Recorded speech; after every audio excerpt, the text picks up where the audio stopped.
None of that can go online, by the way. Oh, I don't control that. Yeah, we can edit. We can edit. Oh no, I hit that button. What? That shit's recorded now. Is there? All right, give me one I second. think that, so it's fine. This sheet is bugged. I'm pretty sure any can't- sort of they can't statute on elect those anything. is like long gone. Make sure you keep the volume down. Yeah. Okay. Heavy clothing. Okay, somebody pull up a book. Heavy clothing adds 1 to soak, right? Yeah. Yeah. Okay, so then is the Kyle, is there something that I'm doing wrong? I'm going into Probably. the compendium packs, Yep. going into armor, Yep. dragging over heavy clothing. Yep. That should increase my soak from 3 to 4. Did you equip You it? have to manually change the soap. But I can't. Yes, you can. I promise you I can't. It's No, like, it's not just a give me text. 2 seconds. I'm going to jump on the admin account and see what I can do.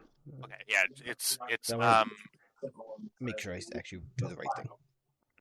yeah, it's NPC, yeah, so enemy NPCs and then DB. There is this one, if you can figure out how to make it work. This one's brand new. But I can't get it to connect. Which one is it? DB. Blunt. Yeah. Alright, so... So I have the heavy ignoring clothing on there. everything. It has a There you go. USB-C. So your soak is equal to your brawn rating, right? Yep. That's an agreement. Okay. I was able to. Did you? There. No, all I How did the was fuck did open you it do that? and then close it. I just opened it and closed it again. And I also made sure to equip it. See the little shield under the equip? Oh. Now, it didn't auto-take. I had to open the item itself, then close it, and then it took. Okay. Cool.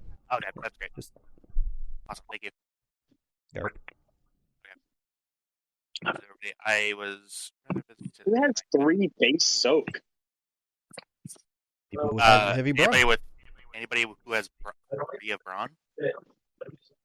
Yeah, I have 3 base soak. Real low soak. And I should have more than 5, shouldn't I? So is your armor no, equipped? you're right.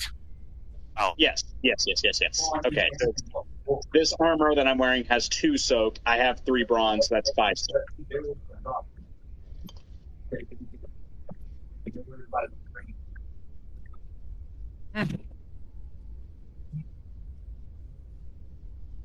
damage through critical.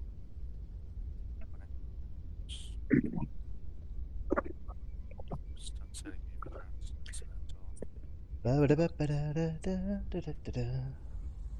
And I have 17 credits left. I'm rich. I got 25. Wow, y'all are broke. I'm trying to keep this ship together. I have 0. So, question to the GM. Yeah. With what I don't know what you would think would be a bounty hunting etiquette here. If I find out someone is like offering a higher bounty, can I take that to the original bounty guy and be like, "Hey, do you price match? Like what's the So I would encourage you. That's so funny. I would encourage you to do that in character and see what happens. Is the way that I'll say that. Hey, man. Yeah, I mean, you're more than welcome to try. I'm asking if my character would know if that's something that can be done. Of like, hey, someone's offering this for a higher bounty. You need to make it worth my while not to take him to that. I think it then comes down to who do you want to piss off more? Yeah. I think 10,000 credits is worth not having a certain HUD angry at us on session 2. Fair. Maybe I can just be like, hey, I could have taken this guy to the other people, but you hired me for a job. Can you pay me a little bit more then, since I didn't? A little honesty bonus. Among Yeah. thieves. Oh yeah. Yeah. Uh-huh. I feel like that's fair. It's still a hut, though. It is still a hut. That's why we have the charismatic person. Oh shit. Oh, it's not me. Stop. I'm finalizing a couple of character sheets, everybody. I appreciate everybody's patience.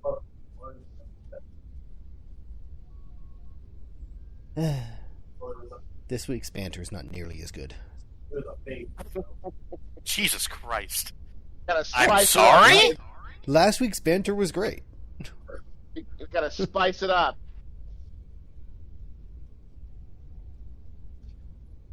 I still can't believe I pulled a whole succulent out of this couch. I wonder what else is in here.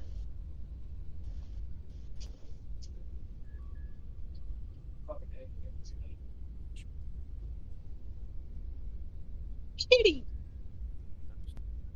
Hi, ramen. Ramen noodle. Ooh, that noodle While Tyler does what he do, if you look at pinned messages, you'll see Storm on Archives. That's where we're tracking NPCs and what we know about them. So if you forget, it's probably there.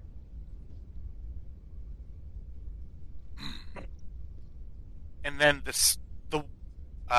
someone's wound threshold. I'm sorry, I found it. Never mind. Apologies. That does say W threshold, doesn't it? Okay. And Everyone then has someone's Yeah. What and who? Everyone made sure to buy stim packs before we started. Too late now. We floating in space. That's true. I got 3 of them, so,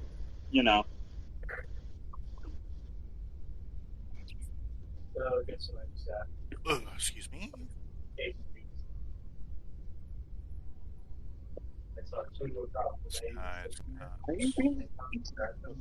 I apologize, everybody. Give me just one moment.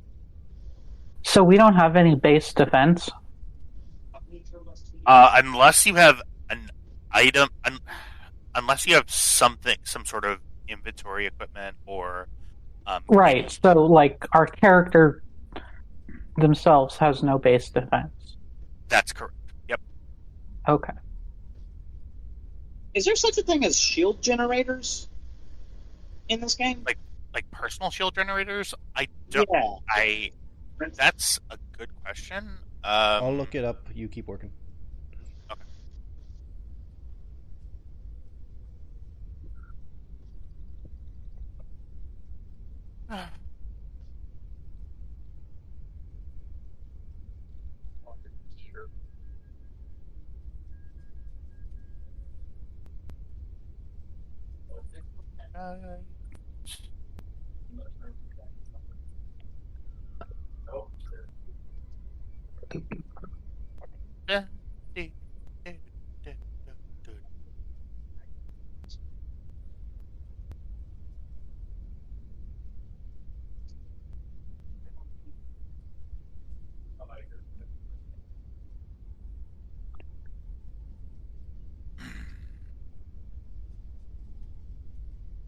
Got another Star By Wars the way, epic. Tyler, Yeah. remember to have us roll the light dark dice before we Thank start. you. Thank you. For that here. Awesome. Thank you, everybody. So, let's go ahead and we can go ahead and get started. I'm going to bring everybody over to the splash page.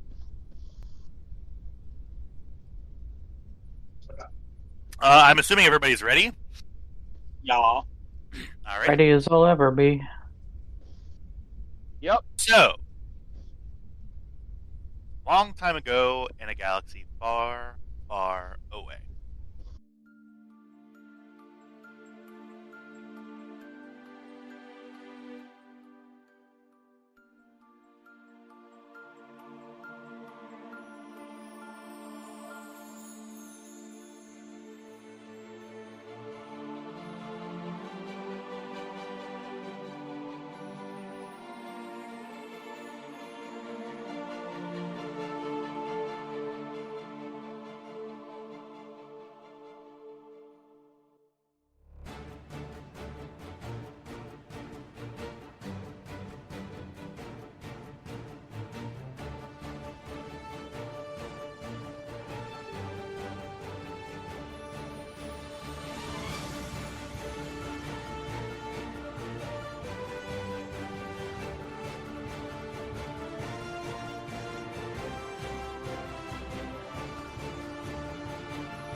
Well, last we left off, the crew of the Stormrunner was on their way. They had just gotten a couple of potential job opportunities on their starting planet of Sleheyron.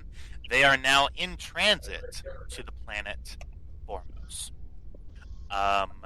In terms of, they were speaking to Maba, the Hutt, a brassy and sassy Hutt who controls things in their small city. Yes, Formos is their destination currently. Before we begin, as always, as I definitely remembered without anybody telling me last time, I'm gonna have everybody roll for. Is there a way that I can go in here and then can I reset? You don't have to lie to us to make a Slehey type. Oh, okay. It's okay. It's recorded. He lied to the world. If everybody could please click the Destiny Pool button. Would love to, but it's not working. Yeah. It's Is it not either working? it's lagging or it's not working. Okay. Give me 1 second. Perfect. What's the Destiny tool button? The light and dark. Yep. Go ahead and click the click here to roll for the day. Try it again. Nope. Oh. Hold on. It might think we're still in the same session. I don't know. Mine rolled. Kybax is rolled as well. Oh, maybe mine didn't roll. Maybe. Yeah, mine didn't roll. It decided to go ahead and hit the roll a force dice. Okay. Well, this will be fun. Just give me 1 I'm second refreshing here. the page, see if that helps. Um, did Oh, not. it's just super leggy. They're showing up finally. Yeah, they are. Uh-oh. Oh, Because I clicked no, that that thing was a me lot. forcing doing Yeah. a force. Oh, Mine- okay. Okay, yeah, go ahead and if you guys are able to, go ahead and on your character sheet, go ahead and roll just one force die for me. Those of you who haven't rolled yet. Hit the D20 above the little chat box, and it'll give you the option to roll one force dice.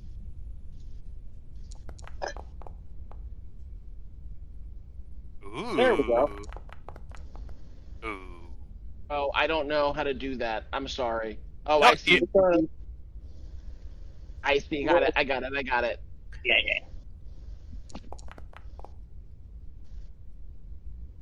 Hi, Ooh. game. Hi, You're Donna. welcome. Alrighty. We'll go ahead and get this set at the outset. Even keel here. Light null. There we are. That's very scary. Alright. And I'm going to just do a quick test to just make sure that it will work. Great. It works on my end. So, let's go ahead and take us up back to the Stormrunner. I will say... Doesn't Sorry need to roll? No, they I don't. did. I see Sari's roll there. Oh. Mhm. I do not. Okay. You don't? Oh, okay. Yeah, Weird. Indeed. Yeah, I see the dice is rolled and it's one black dot. Oh. All right. For that here, y'all are on the Stormrunner. I will say, you all have taken whatever rest periods you require. You have slept and have all awoken or are still sort of stirring in bed. I would say, if whoever goes to check on their progress, you guys probably go on a sort of. I guess that's a good question for you. Does everybody go to sleep at once? I guess somebody needs to sort of be at the helm at all times. It's in and shifts. Yeah, all right. Like sort of like sleep watch. Like Yeah. somebody gets up for 2 hours and then. What is the order of that sleep watch, if I could ask? I would say that so it's up to you guys how this is structured. Perhaps one person could take it's an 8-hour rest period. So if 2 people want to take a 4-hour shift each, or if 4 people want to take a 2-hour shift each, or if everybody cycles through every hour, whatever. It would be Cam, Lina, Kybax, and Sari doing 2 hours each. We don't know Tam well enough to leave him unsupervised on the ship in such Yeah. a critical location. I mean, I just want to say, in Tam's defense, his ass is literally on the line if he doesn't get the stuff delivered. So, I think it would be against his best interest if he messes things up. But that's just, I don't know if that comes out in conversation or if that's just something we need to discuss. He's more worried about this thing not going belly up than you guys are. I'm pretty sure. That's fine. And still, yet again, it is absolutely fair that you don't trust him around your equipment because he can touch something and things could really go belly up. All right, perfect. I am going to make a roll on my actual table with my actual dice that I actually bought. Give me just one moment. I'm putting the order for you.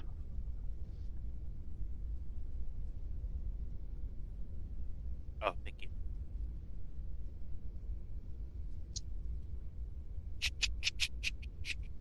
Should be as simple as sitting in a chair and waking everyone up in the event of an emergency, so even Kybax can do it. Yeah, absolutely. Here.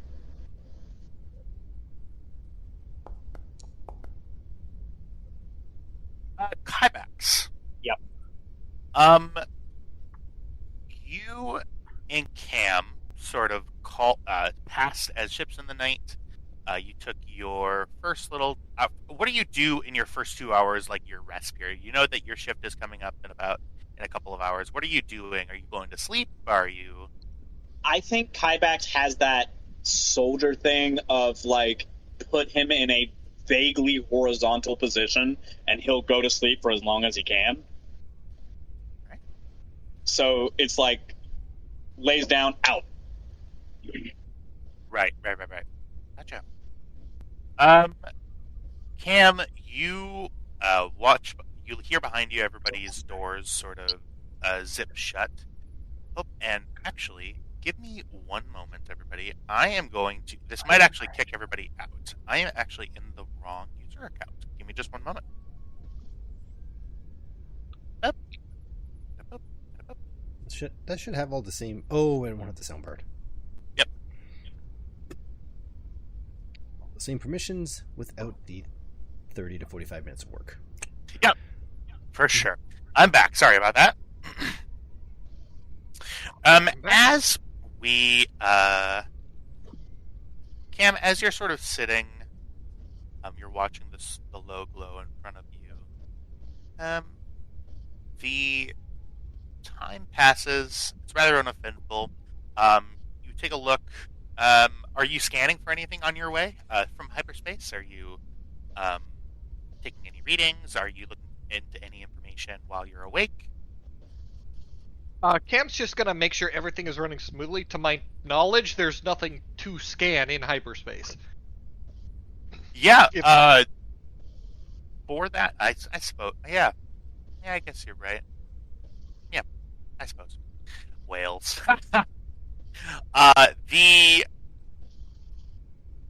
Everything appears to be uneventful as you continue going forward. Yeah, the ship is working in, the order that it normally is, which is decent. The ride is nice and comfortable. There isn't any weird turbulence. Everything appears to be good. Kybax, it's about this time where you hear a communication from the bridge.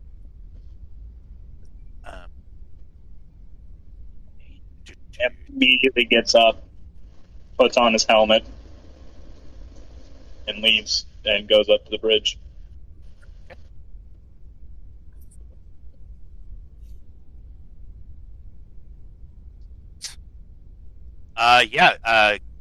Cam, you see Kybax sort of walk in, full helmet,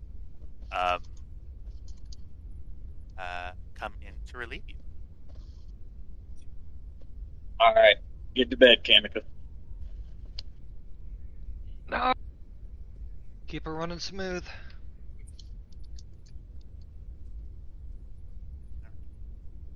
Does Cam head right to bed?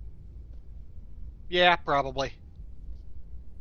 All right. Probably like takes a shower first and then goes to bed, but yeah. All right. Tiebacks. Uh-huh. As you're sitting in the chair, your Navi computer gives you a reading and lets you know that there is some astral phenomena that's impinging upon this trade route that requires some circumnavigation. Please give me a Navicomputer check. Astronavigation, astrogation, I'm sorry, check. I will say just difficulty 1. Okay. Trying to figure out where that is. There we are. Just difficulty 1? Difficulty 1.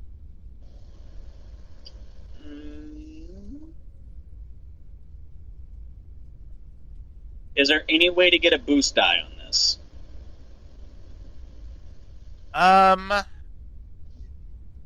I will allow a boost die in the astrogation check on a success of based on the success of a difficulty 1 perception check.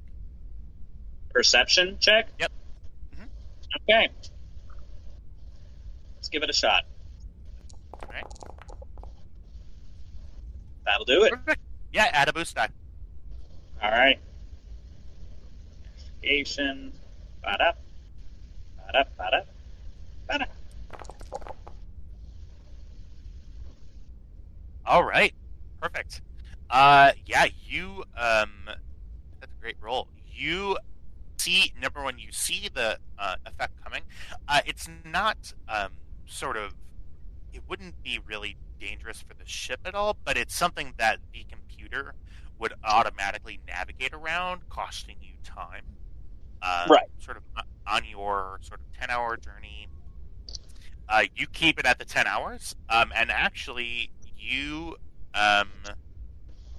just the one advantage. Yeah, you keep it at the 10 hours that was occurring. Well, now 8 hours ETA, where you are currently scheduled to arrive.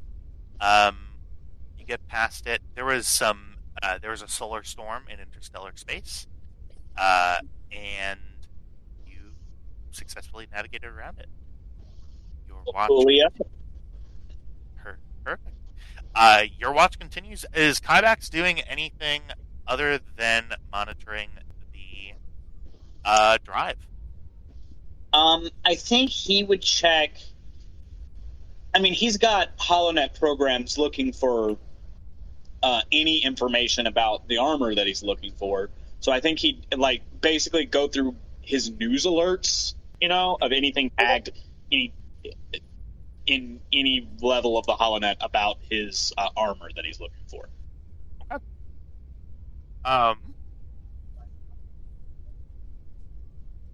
Go ahead and spin the light side. Sorry, a dark side point.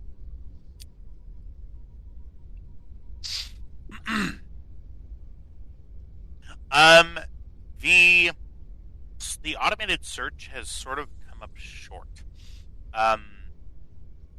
There haven't really been a lot of Mandalorian sightings other than yourself. You see your own sort of on message boards and things for local sort of planetary stuff on Sleheyron.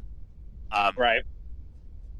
You see hey, man, saw this guy sitting there, creeped me the fuck out. And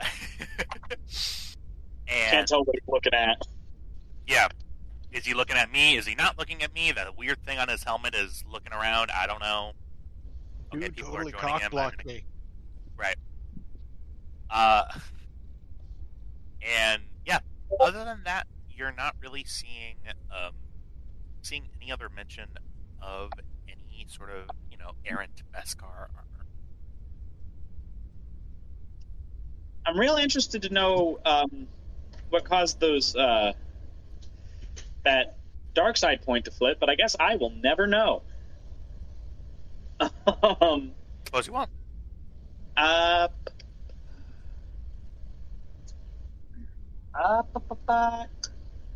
don't know. I think maybe after that he'd look into Tam a little bit, because he's worked with him before, but he doesn't really know anything about him other than he's decent at what he does.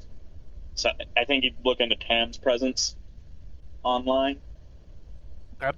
I'll say the first search costs you the Astro navigation thing probably costs you a good 5 minutes. The sort of going through deep searches and looking for errant like web articles and things like that, I'll say that takes about a good chunk of your break. Mm-hmm. Looking into Tam. So here's a question for Tam. Yep. Are you making any effort to obfuscate your movements within the HUT organization? Are you sort of running counterintelligence? Are you getting in? Are you like on and checking yourself and like deleting mentions of your name in databases? Like, are you doing anything like that? Oh, I mean, people know that I exist, and that's not a problem. That's actually a benefit. I think I'm just kind of going to be categorized under the term cargo specialist or inventory master or you know, inventory specialist or something like Gotcha. that.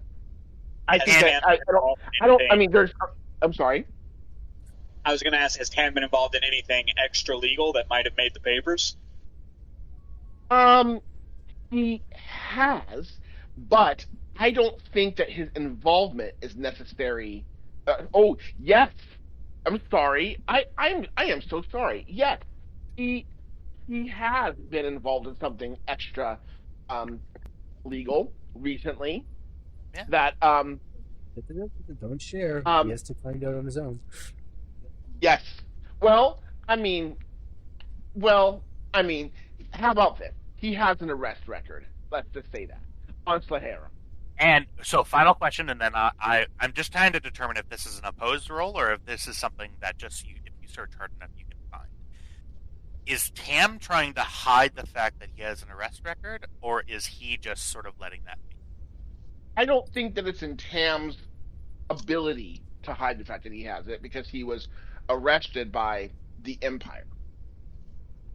Unless he erases it with the Empire, him being in trouble for what he did is one thing. Him being arrested by the Empire is another.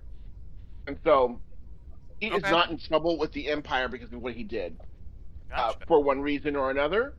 But the fact that he was arrested by the Empire is definitely in their records and is public knowledge, I guess.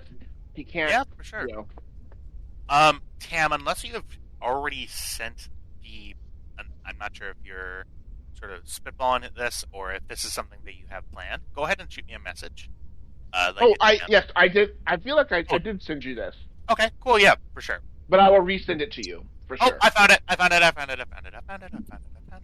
Bye. Hello.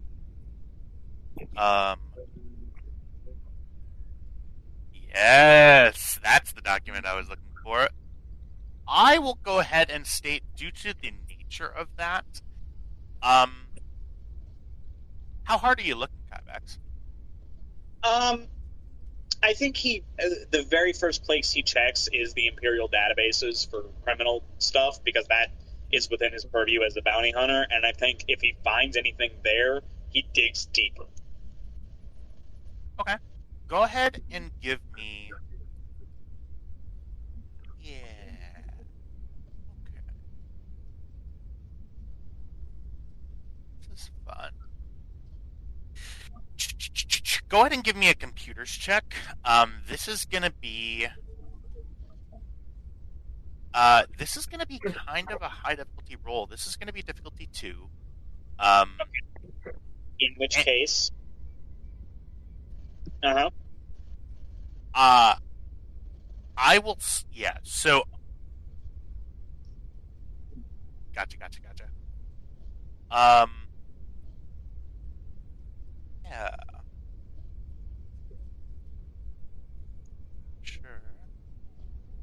Yes. Yes. Okay. Thank you, Trev, for your beautiful, beautiful backstory. Uh, I'm gonna go ahead and keep that. This you start. I no. I'll just go ahead and give you this.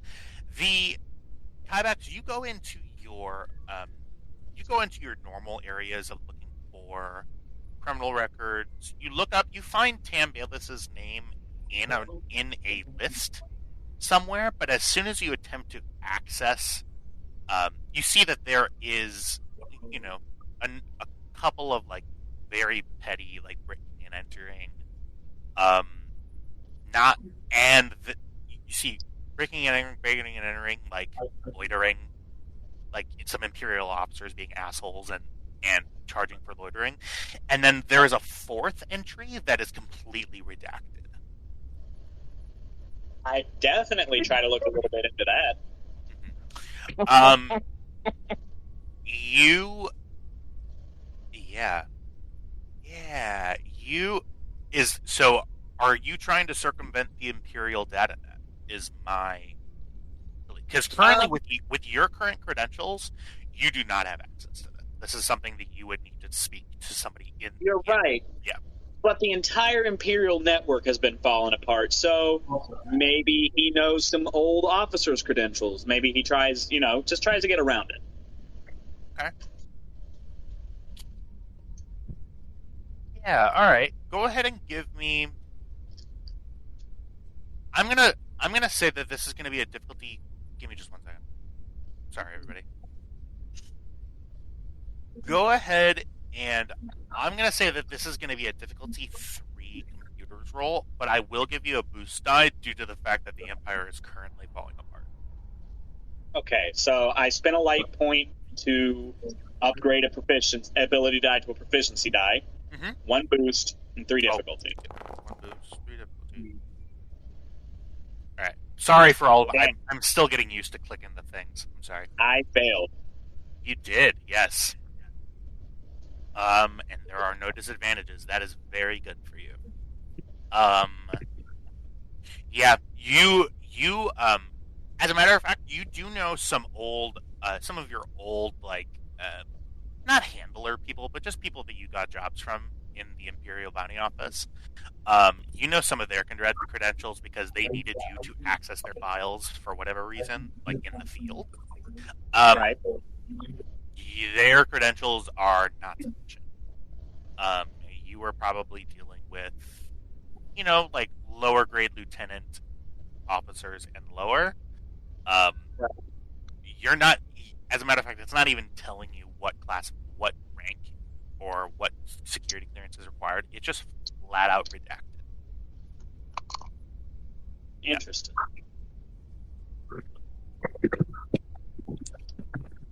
Kybax makes a mental note of that. Decides he's going to keep a little bit of a close eye on Tam. All right. Good. Yeah, the rest of your shift goes by great. It's about this time. Somebody's on the list. So who's next? Yes, sorry, you are awoken from your standard dreams. I'll just say that. Okay. Sorry. You get a communication from the bridge that sort of an automated one that Cam set up. Sorry, it is now your time on the bridge. Okay. We'll head on over. Yeah, door opens and you see Kybax, you see Sorry come into the room. Hey, Uncle. Anything I should be aware of? Oh no, we just we navigated around a little bit of a space storm, but everything should be smooth sailing from here. Great. Ooh, Hey, Sleep don't crash well. the thing, right? It's space. There's not a whole lot of stuff to crash into. You would be surprised. And he leaves. Sorry. Yeah.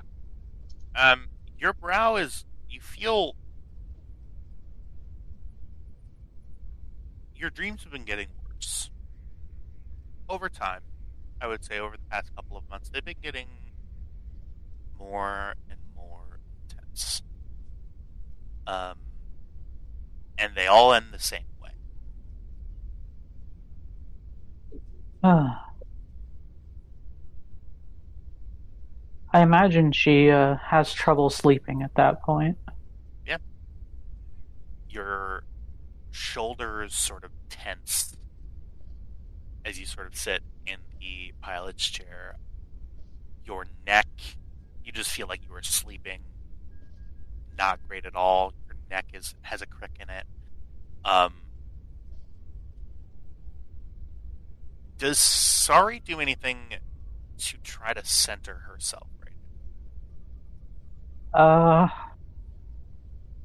Don't really think that her former master would have taught her much about meditating, so... I mean, there is a Sith version of meditating. It's just the opposite of Jedi meditating. Yeah. For sure. Yeah. She probably, I mean, she might, like, focus on the Force a little bit, try to attune herself with it, but it's not very well trained. Yeah. Go ahead and give me... Good. Very good. This is kind of an open-ended question. How does Sari interact with the Force? Does Sari view it as a purely mental aspect, or is there physicality to it? Probably like 75-25. Mostly mental, but there is a physical aspect to it. Yeah, alright. Go ahead and give me... I'm gonna take this as a discipline check. Okay. Which you appear to actually be proficient. I actually have a rank in that. Yeah, you do have a rank in that. That's pretty good. Go ahead and give me a discipline roll. I'm gonna go ahead and put a setback die on this. Just one, Okay. Due to the quality of your sleep. And I'm gonna set the difficulty today at 2. Difficulty 2? Yep, difficulty 2. With one setback? And okay.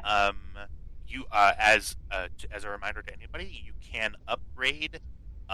You can upgrade any of your green dice to yellow dice with the use of a light side point. Well, I already have a proficiency, so yeah, I'm just gonna roll what I got. Alrighty. Ooh. Okay. Here. Yes. They get some advantages. Yeah. Sorry, you close your eyes very, very briefly. Well, you actually no, you keep your eyes open. You are still focused on your job here at the front, which is don't as I believe Wild Bill Hickok on on Deadliest Catch says, don't fucking fall asleep. If she was actually like using the Force, she'd probably just be trying to like balance an object and manipulate it with Force move. You can get an insight with an advantage on a discipline roll. Yeah, I will go ahead. You don't find any sort of center, I'll say.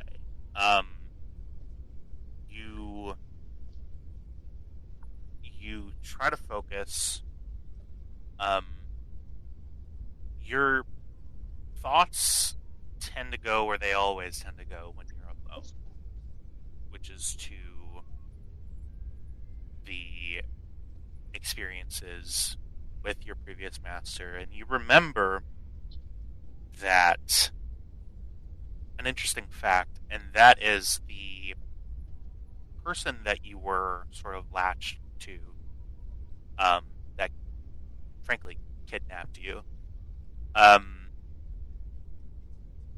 He would often wake up screaming in rage from sleep. And he would go and he would just sort of stand and like almost seethe, seeth. He would just sort of stand, he would sort of set his shoulders back, and you would hear his breathing go faster and faster. And his eye, he would sort of stare at a mirror that was in his room and just sort of just find the emotion that he was feeling and try to feel it even more. That doesn't seem very... that approach to you has never, at that point, and has never really felt like the right to you. Yeah. That's the sort of insight that you gain from your discipline roll. You sort of get that flashback memory.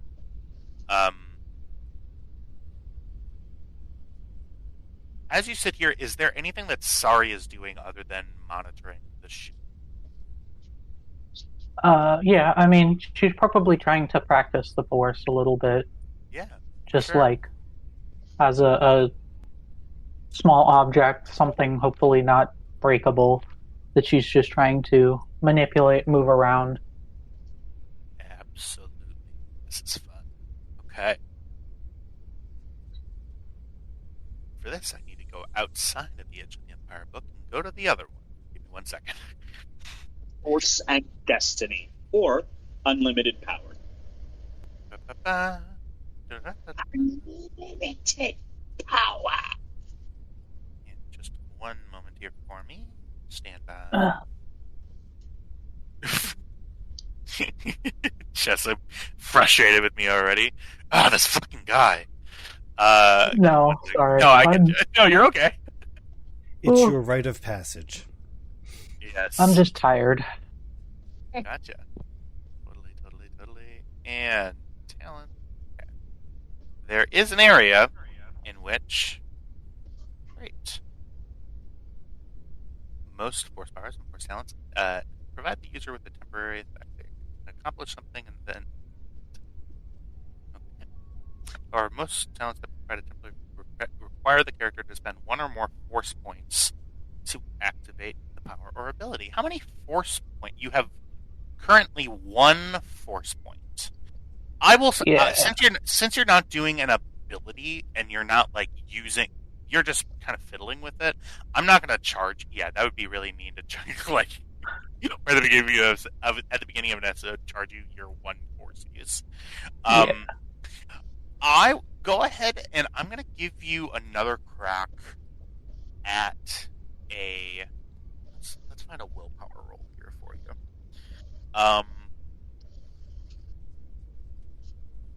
Go ahead and so yeah, there you have sort of a bridge, like a cockpit full of sort of small objects. The cam is pretty relatively clean, but there's still there's a hydro spanner sitting on a side table up front that there's a tree like wow bobblehead. Yeah. 16 noodle cups. There's some light stuff that is good and won't require all that much effort. Go ahead and so is there something specifically in the room that you want to lift, or I can pick something? Sorry, you got real quiet there. Can you repeat that? Yeah. So what exactly are you trying to manipulate in the room? I mean, just kind of like practicing juggling, except with the Force, if that kind of makes sense. Absolutely. Juggling. Oh, that's a great word. Go ahead and give me... Let me use Dark Side to generate 1 additional force point each in addition to those generated by the Force die.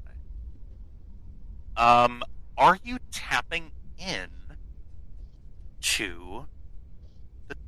Okay, first the PC must make a force power check, rolling the number of force die equal and using the results to generate force points. The character can spend these to activate enhanced abilities and can commit a number. God, I'm so sorry. This is a main thing about your character, and I really need to learn the rules. Give me 1 second. It's okay. Each power has basic uses as well as upgrades. Perfect. For example, the influence power base spend blah and blah. For a convenience hour, most basic uses and upgrades. Okay. God, all the fucking symbols in this book.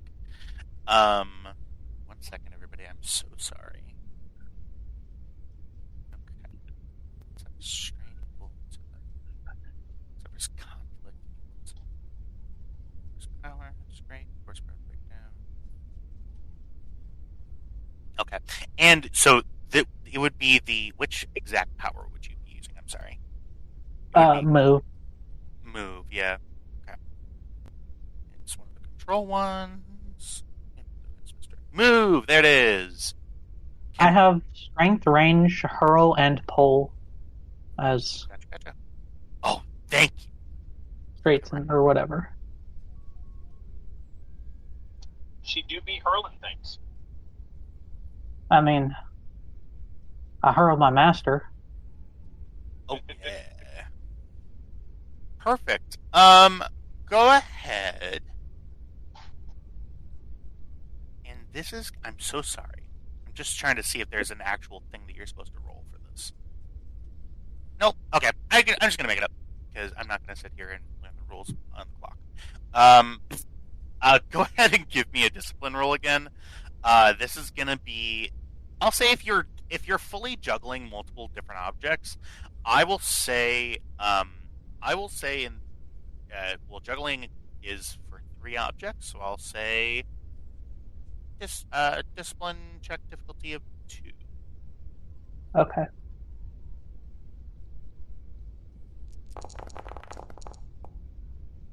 Nice. Okay, some threat though. Cool. Yeah, so sorry, you close your eyes just for a moment and you touch the living force of the room. I don't think Sorry would know to call it that, but what Sorry would feel at it as is reaching out into this area and finding a couple of just sort of random objects you're not really picking.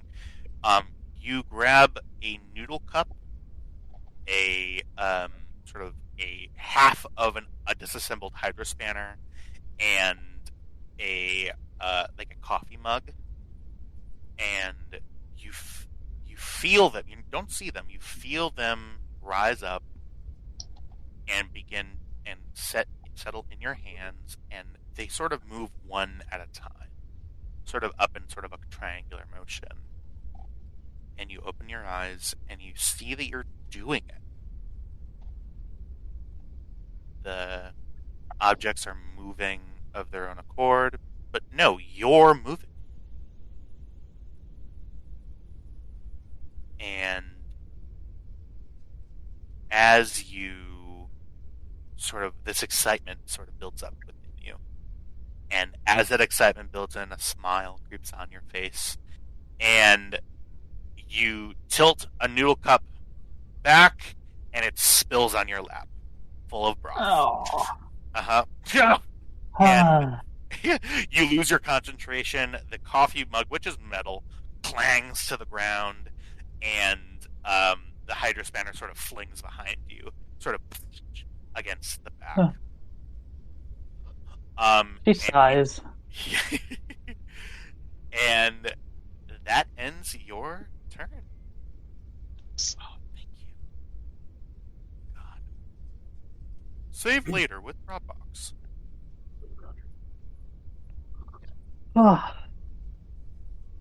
Okay. Well, I'll say you do that at the tail end of your break. Who's last? That'd be me. Lina, you walk in and you see a soaked sorry. One of your noodle cups that you were halfway in the middle of on the floor, and that Hydra spanner that you have been thinking about for a very long time on the ground behind the pilot's chair. And sorry. Oh, there it is. I don't remember using it to stir noodles, but hey, sorry. How you doing? I spilled a bit. Sorry. I'm gonna It's okay. clean this up and go have a shower. Okay. You okay? You look more tired than usual. Yeah, sleep's been a little hard lately, but I'm okay. Okay. Kybax said that he maneuvered us around a storm, but that otherwise everything should be okay, and nothing notable happened on my shift. A star? Generally, those aren't in the middle of hyperlanes. She just kind of glosses Storm, over, sorry, and just like leans over and starts looking at the astrogation. Sorry just gets up, gets out of the way. When Lina gets in her head, she's stuck there. So, yeah. Why would he do it that? Like, oh, damn it, Kybax. Yeah, you see that he touched the computer, and anytime that Kybax touches the computer, you gotta reset something. He overrode the hotbar and stuff, and he's just looking at it. I changed out the bookmarks. It's nothing like the galactic space now. He turned off your Chrome sync, so none of your passwords are there. Oh God. God, I used to work in an office, and somebody would do that every single day, and I said, "Hey, fuck you." Sorry. Okay. Lina, you're sort of sitting. The chair is kind of wet. It smells like unknown noodle cup meat broth product. What are you doing I'm on your not break? sitting in that chair. So, yes, while she's monitoring the computer and navigation, she's just going to go through a list of things that she's been keeping an eye on me to take care of. All right. She's been noticing some fluctuations in the communication systems. She basically has a checklist. When she lands, last time they took off, she noted some soot building up in the thrusters. So hopefully it's going to knock itself out during this trip, but otherwise she's going to have to get in there. Absolutely. So yeah, she's going through her checklist. Good. Yeah, I would say that Lina probably picks this shift, right? Like Yeah, the 'cause last. then I can. Yeah, I can start getting an early start on whatever they did in the night, or whatever was picked up during diagnostics overnight. Absolutely. Yeah. Are you doing anything else other than your standard sort of checklist items? There shouldn't be anything else I do. I mean, I'm going to pick up that hyper spanner or hydro spanner. Like, Hyperspan. Yeah. Hyperspan. where the hell is It's the one of other the half tools. of this thing? Yeah, the hydro spanner. Yeah, a hyperspanner. We're saying the same thing. So, yeah, you set up the day, sort of like end of the third shift. You run the reports that you need to run. How is our fuel efficiency doing? It's doing as well as can be expected for a ship this weird. And with that, everybody awakens, and it is a new day. She did take a few seconds to find a piece of paper and write wet chair, put it on the back of the seat. Oh, good. Uh, All right. I'm making breakfast. And what are you making for breakfast? I think it's just a basic like omelets for everybody. Mm-hmm. Yeah, you use some egg product. That's sort of in a vacuum sealed like that. omelette du fromage. I add cheese, a little bit of bacon, or whatever passes as bacon. Like a cured pork product, like a cured porcine product. Yep. Right, some kind of two-tone ungulate. And I also get some bell peppers, garlic, onion. Top it all up. Try it. Absolutely. You all sort of gather around the ETA on your little helm readout here is 1.5 hours until foremost. I'm gonna go take a look. I'm going to go take a look at the cargo. Anybody got anything for me to look at? Oh, all right. I'm going to go. If you miss your omelet, you're not getting it. Or you'll get it cold. One of the two. I'll be back in a tick. All right. Which cargo are you going to be checking on? As he walks away, Lina leans back in that chair and watches him walk. Oh my! I love it. Pam Love it. just rests her chin in her palm and looks at Lina. I do love that every time something like this has happened, Kybax has been facing the other direction. There's a non-zero chance that chair fell over. You should roll agility. Yeah. So, as sort of drool starts coming from Lina's lips, yeah, go ahead. I will actually make you roll agility. It's gonna be athletics. Well, I left it on 2. All right. You find your chair creaks loudly, like like those hydraulic, like those shitty office hydraulic chairs. How they if you go too far back on them, sort of a loud noise comes off, but you do not fall backwards in the chair. I'm gonna have to. I gotta fix this. Okay. Uh-huh. Tam, which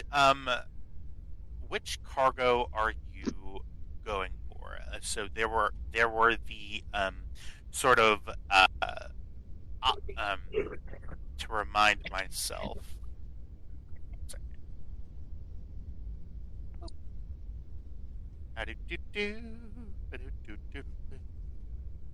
Yes. So there were the boxes there were 6 boxes. If I remember correctly. Yes, 6 boxes. And they were pretty large boxes, at least some of them were. 4 of the boxes are marked as foodstuffs. There is not an inventory of the contents of any single one listed, just a designation of the types of products. There are the 4 larger, quote-unquote, foodstuffs crates, and then 2 that are marked as explosive. Which one are you checking on? Well, I'm going to check all of them. Well, okay, I will get to answer your question, but I just want to say I'm checking all of them to make sure the seals are still intact, make sure that if there's any kind of electronic logs, to make sure they haven't been accessed, and anything like that. But I'm going to go for the foodstuffs first, simply because I'm not curious about those. I'm very curious about the explosives. Okay. You go to the foodstuffs. You notice that these don't have any sort of access, notification system on there. There isn't any. These are very simple, and I will say, Tam, I'll just tell you, the only thing about the foodstuffs containers that are different is that you see on the side that there is apparently active quote unquote life support systems in there, meaning that atmosphere is able to get in and out through filters, like oxygen is able to get in through very, very minuscule little holes that are sort of going across one side of the crate. These are like green crates with sort of blue redding on them. Okay. You check. Okay. These have been fastened from the outside. All right. It doesn't look like they've been. It doesn't look like the locks have been jiggled or anything like that. I just kind of see if there's. I just give them a jiggle and. move on. Yeah. So these. Yeah, that's a good point. Yeah. So these don't have like a digital locking system. You see that it's like a very old style sort of physical locking mechanism. Got it. You see, there isn't anything for you to really jingle at all. There's nothing hanging off it. It's built into the crate itself. You see that there is a release that requires a specific like insertion object, like a key or like a security card or something, very thin, that goes into a slot and then it turns, which releases the vacuum seal on the container. I look back and I kind of look to see if anybody is around or nearby or watching. The cargo doors, I believe. Somebody correct me if I'm wrong. The cargo doors, just for like the personal access ones, would shut, right? Okay. All right. Especially, Yeah. So Okay. yeah. All right. That's that specific one because it's meant for stuff like that. Like it's cold storage, so it's chilly. that's the biasal storage. This is cold storage. Oh yeah. So he's in this one. Sorry. For Alright, safety well, reasons, I honestly don't think they'd close without while there is someone inside, because I've heard a lot of horror stories about people getting trapped in walk-ins. Yeah. Or there would be some kind of at least latch to get you out again if you got trapped inside. Yeah. So Or it's a Malfina incident where they're intentionally in stasis in there. Yeah. He's pretty enough to be a Melfina. What? Outlaw Star, it's an anime. oh my god. There's a trope called Girl in a Box that often has somebody locked away in storage. Usually a robot, not always. And to answer no, I will not stop being a fucking weeb. Fight me! Tam. Alright. So Tam. Okay. Yes. I will say that the doors have an automatic function, but there are, for the exact safety reasons that people are bringing up, there are manual hand actuators that open up the door, and nothing's being sealed. So like, it's closed enough to where there's not really an opening for like cold air to really get out, but it does because it's not like full. I just want to say that I'm glad we're discussing the logistics of this. What I'm going to do makes it all seem so trivial, though. So I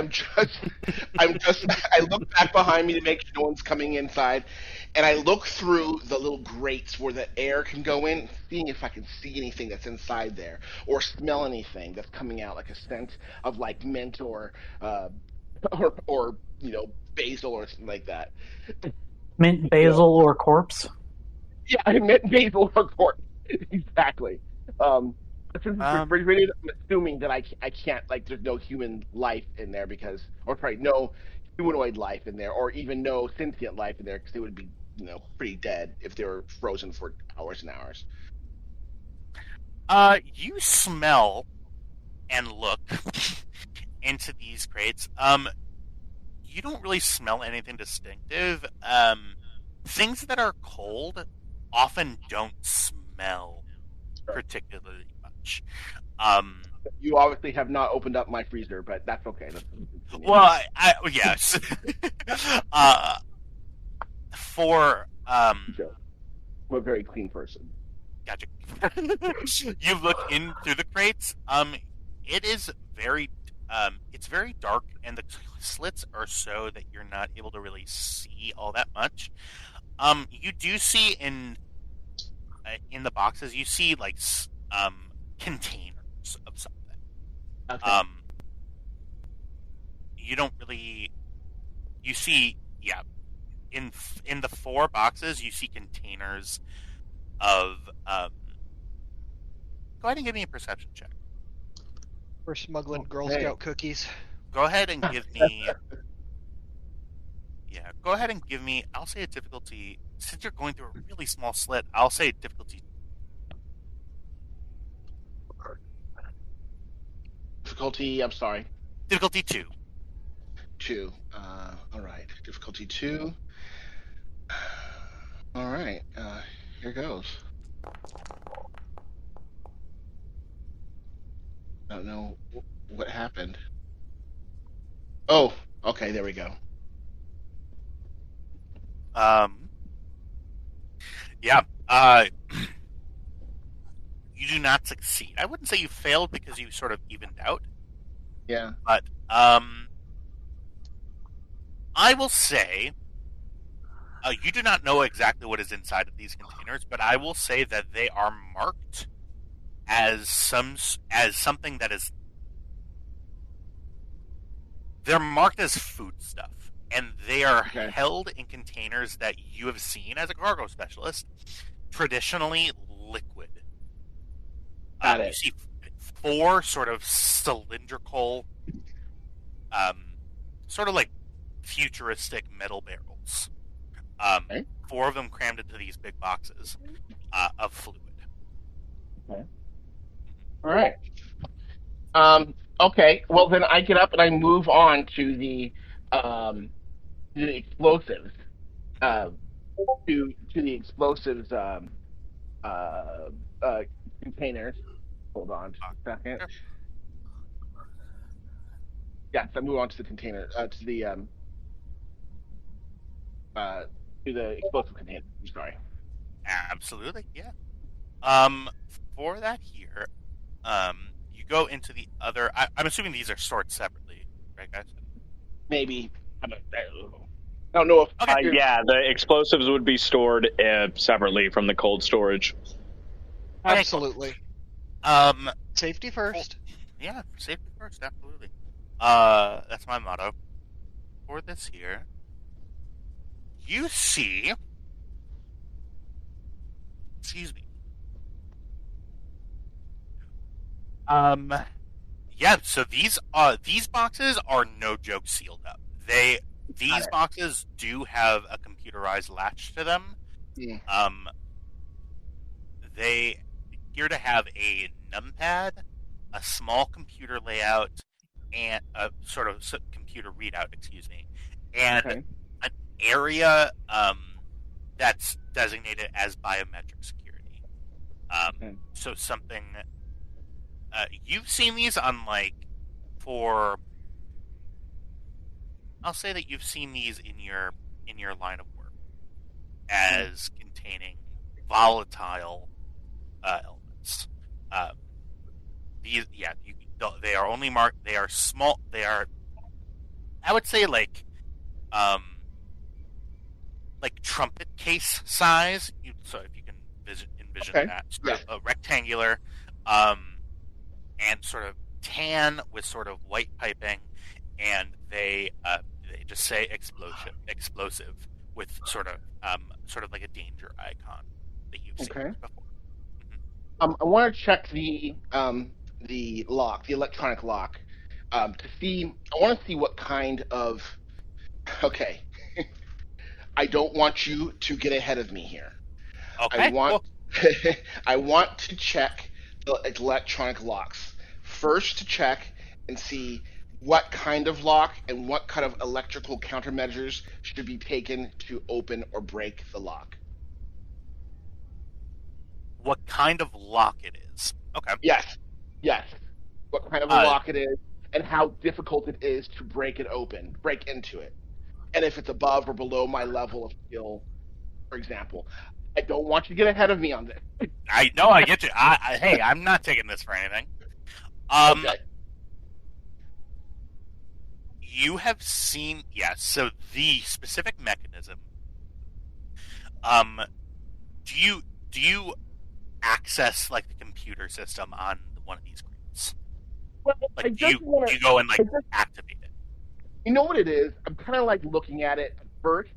I'm looking at it as if it's like, oh look, this is an AR-15. I recognize this. I know how to shoot it. I know how to load it. I know how many rounds it takes. That kind of thing. And then if I know that I can handle it without making the gun go off on its own, I will handle it and go further in. So I will say that you've seen mechanisms like this before. It is a electromagnetic lock. So there are small electric charges that are creating a magnetic field in the seal to make it very, very difficult for anybody to slip anything physically between the seal. That would be very difficult, and you would know that only an amateur would try to physically force this because the countermeasures in place are specifically against physical attack. Got it. This is also made out of a very durable material, like hardcore heavy plastics. So, I would say, this is plasteel. Okay. This is like stormtrooper armor, decent, very good thickness. We can get through it with a blaster, no problem. Yeah, whatever. But So Okay. less Thicker than- plastic, more polymer. Got it. Okay. Yes. Polyester. Understood. Okay. I just wanted to make sure. I don't think that anybody on this ship has the ability to break into these things. So I feel like I can be a little bit more relaxed around everybody, rather than be concerned with my well-being if they're ever broken into. I have been, a little bit like faking the geniality because I want to make sure that I'm on these guys' good side so that they trust me, so that they don't go into things.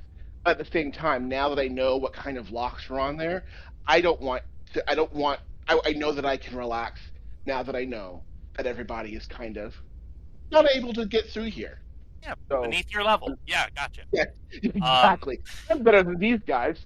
I might be able to get through here, but these yobs can't do it at all. So, yes. Okay. Yeah. So, you see. At least that's what I think. Yeah, absolutely. That you can absolutely. Hey, make any assumptions that you want. Yeah. So, is there anything else that you want to do specifically, like physically, to the things, or are you just sort of looking at them? Now that I've checked the locks, I know that the locks have not been tampered with on either the foodstuffs or the explosives, and I believe that I can break into the explosives if I need to. I don't think I will ever need to, but in case, you never know. I now go back and join the rest with the omelets. All right. I would say by this point, Lina, you hear over your left shoulder the cargo bay door open, and Tam walk back out. Oi, mates. The crates look alike. That's do you hear that? Here you can have my spot. I gotta go fix the environmental controls are. Tyvax has like a fork halfway up to his helmet, and it like watches her leave. That was weird. I say, I know you're good with your hands, so just make sure they don't get touched. They don't touch those crates, eh? Poor choice of words. What was that? I mean, he's a great mechanic. Sorry, just sighs. A great mechanic, I hear. So I just want to make sure he doesn't touch any of the crates. I just want to make sure he doesn't get anywhere in above her head. That's all.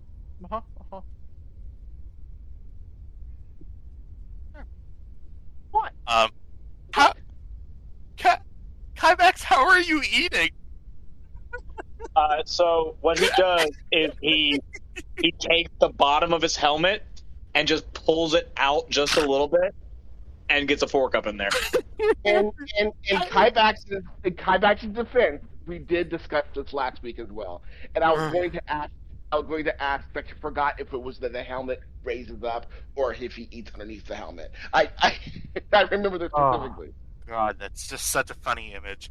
Just Tam walking out, and you How do you think with a full Mandalorians helmet, eat on the battlefield? They're not going to take their helmet off. with a full helmet, fork up to your helmet, just like sitting there and then looking up, being like, I don't know. It's very cinematic to me.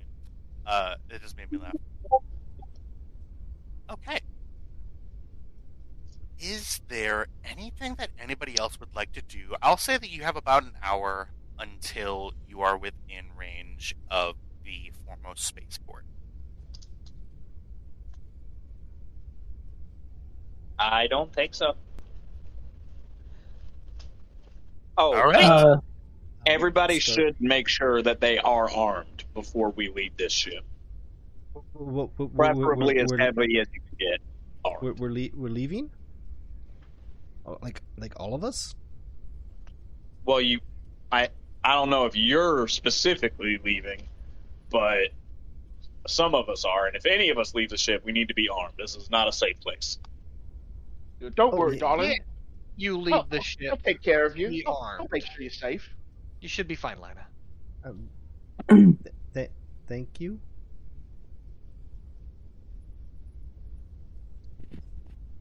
Gonna start landing checks.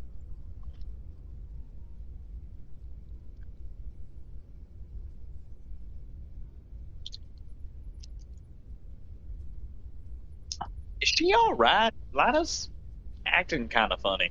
I'll tell you later. What a astute observation. Yeah, actually, I feel like I'm missing Uncle something. Kybax, follow me a moment.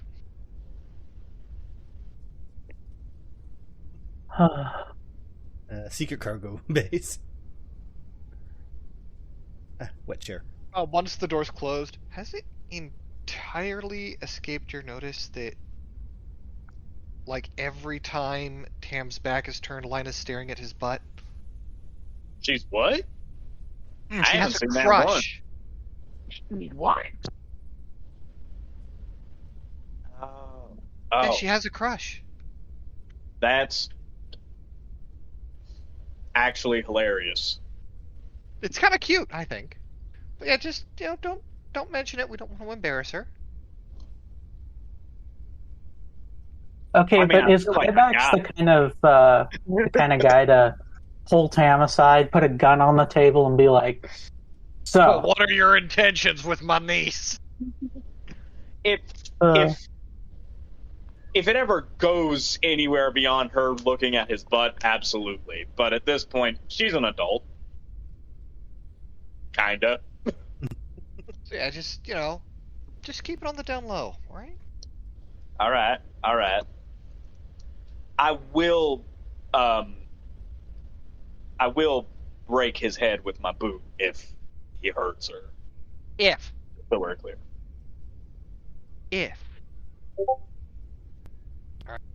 All right. if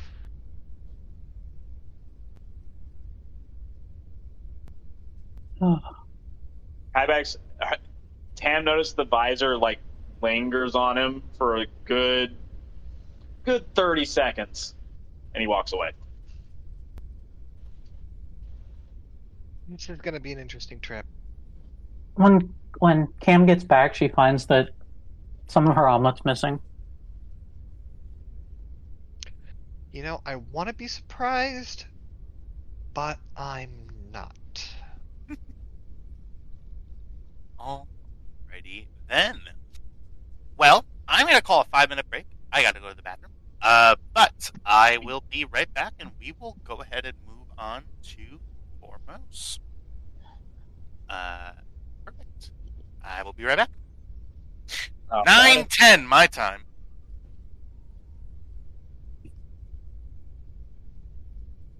Well then, 6 minutes. 6 minutes. 6 minutes. Can I just say that Lina's Yeah, crush that'd be is in fact adorable? I'm still debating whether Tam is clueless about it or whether he knows exactly what he's doing.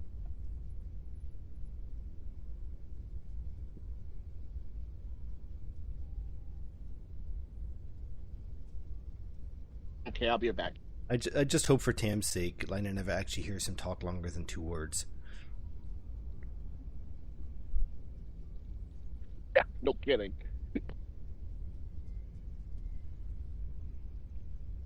Innuendo may become.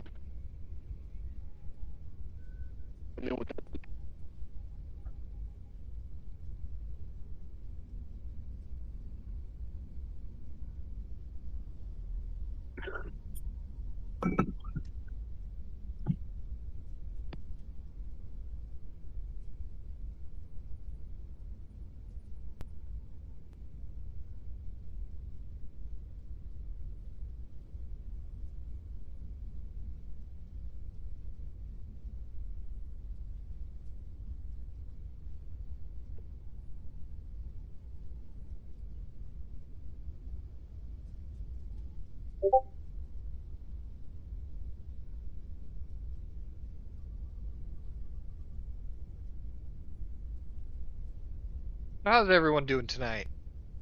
Oh, I'm doing excellently. I'm tired. Didn't sleep well? Woken up early. Bleh.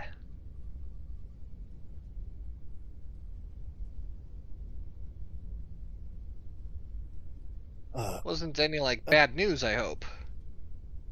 No, I just woke up at like 6:30 to a cat pawing at my face. The best way.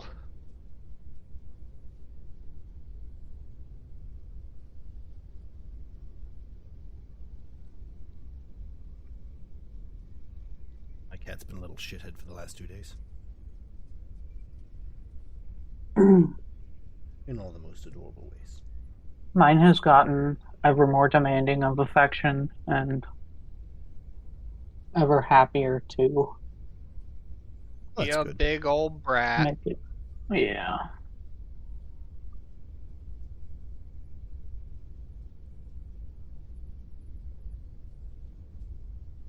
Watching my coworker / neighbor's cats earlier in the week. What's going on with Sari? Oh, no, we're talking about my cat. Oh. My cat's turned into a massive brat. What do you mean turned into? More than she was before. There we go. That cat has always been a brat. She's figured out that she can get into Sam's lap and will nestle herself partly on Sam's leg, partly on the chair, and just sort of plop down in there. But she'll come over and scream to get scooped up first.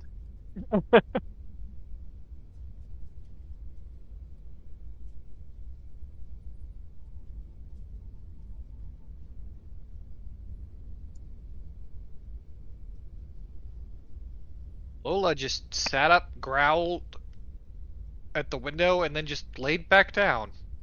You showed him. He's Or just her. letting them know. Or the squirrel. Sometimes you just gotta let them know. Yep. Said, I'm still that big, scary outside pit bull. Even Yeah, if she's now so I tough. lay in laps and get scritches. Yeah, this dog has never been tough.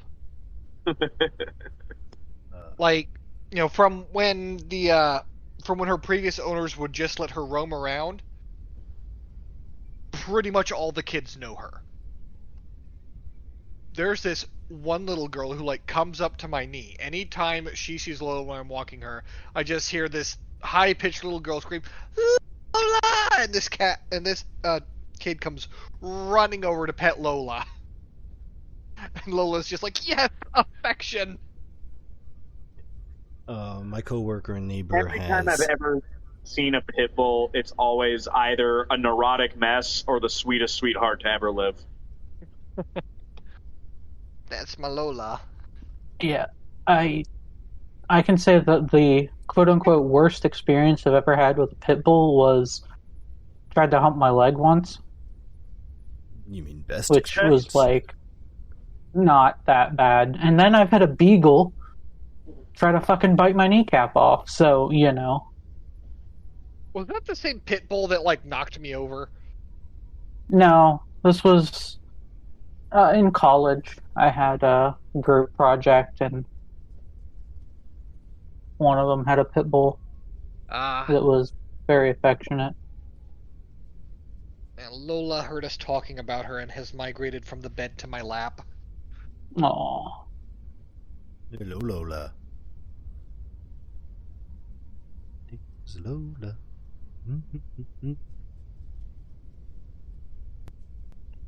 Who's texting me?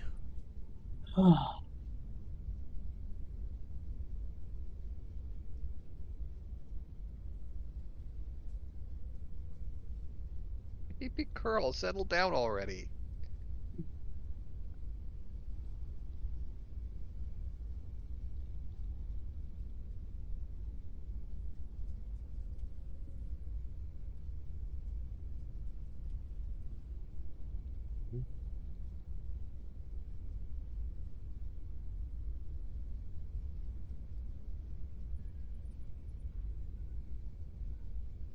He lied.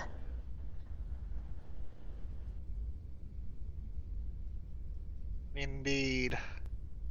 We have been lied to. Oh, God. How dare! That part of Meet the Grams was honestly haunting. Oh no, it's 9/11.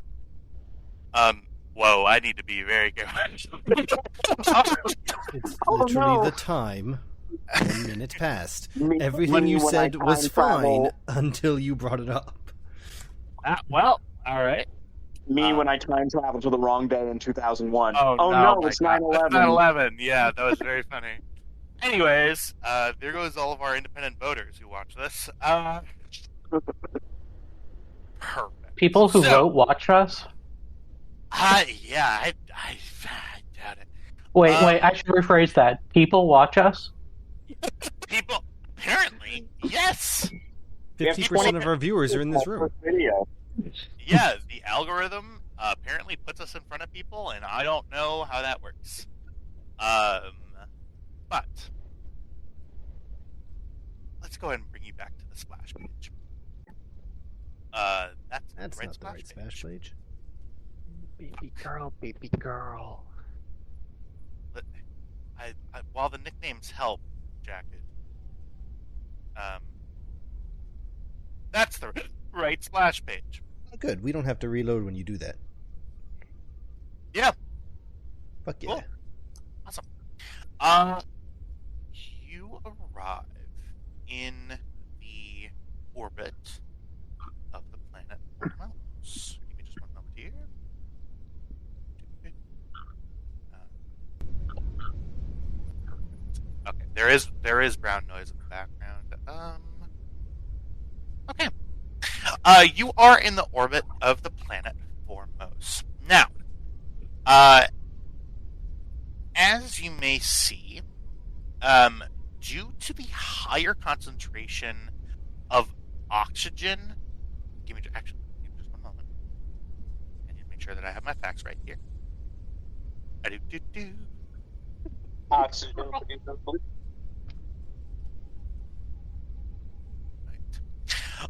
Due to the higher concentration of oxygen in the atmosphere than is typical for a standard class. Oh, in the east wing of my apartment.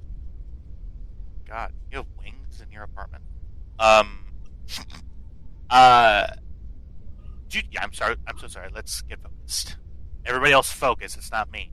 Due to the higher concentration of oxygen in Formos' atmosphere, Formos is a very arid planet. It reminds you a lot of. It's a very desert heavy world. Who would be at which station? Is everybody at full, like, everybody's at their designated stations, or are people just hanging out and there's just a pilot and co-pilot, or how are we doing this? Cam's going to be at pilots, obviously. Co-pilot. There's one of those passenger seats right on that little console outside the bridge. Yep. I'll sit there. Liner will be in maintenance, waiting for things to start falling apart while we enter atmosphere. Sorry is going to nonchalant be watching Tam, Alrighty. making sure he's not doing anything sus. Did the primary buffer panel just fall off my Gorem ship for no fair reason? No. So, Really? No one? yeah, I have no idea. I got it. Was It's it Firefly. Oh, okay. You go into a high synchronous orbit of the planet. This is a active trading planet that you see several smaller sort of cargo vessels that are maybe one or two people.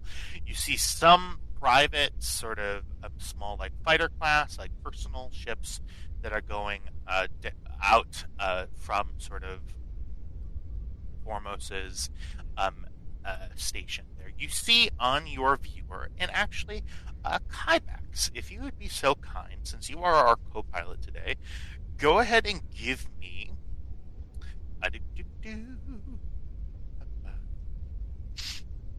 Piloting planetary? No, I'm looking for like a scan roll. Perception? Yeah, go ahead and give me a perception check here for me. And then the Storm Runner. Give me a moment. I just want to see here. Nope, other one. What's the difficulty? I'm going to say difficulty 1. This is just hooking you up to the sort of like the planetary information system on that sort of like a standardized thing. I guess I fail? I'm going to take the 2 advantages as sort of a succeed at cost kind of deal. You get the standard information about the planet, nothing more, nothing less. That standard information is the foremost spaceport is considered what's called a limited service port.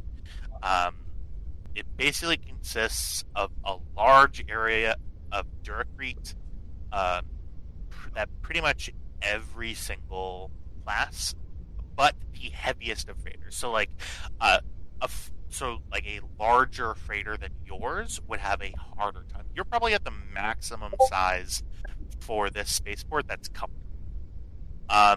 You see, sort of in the spaceport systems, there is a small control tower. There are a number of sheds for sort of docking, storage. There's a couple of maintenance bays.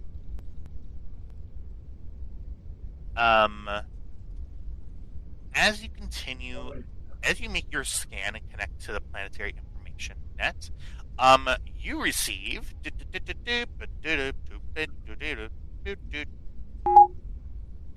a hail ping from the spaceport. Oh, yeah. Come and hail.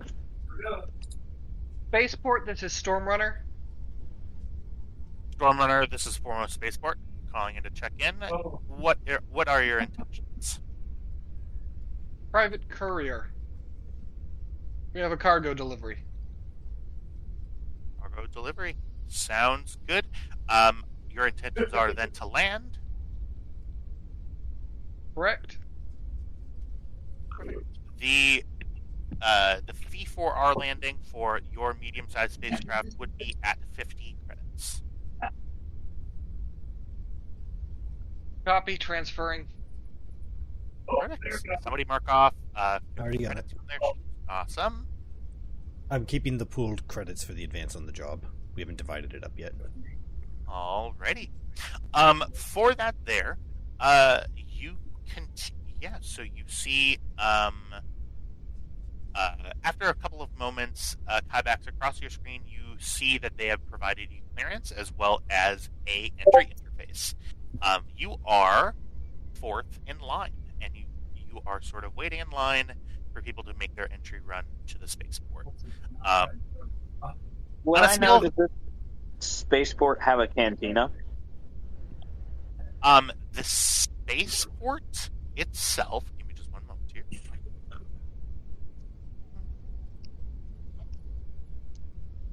The spaceport does have a cantina. Yes.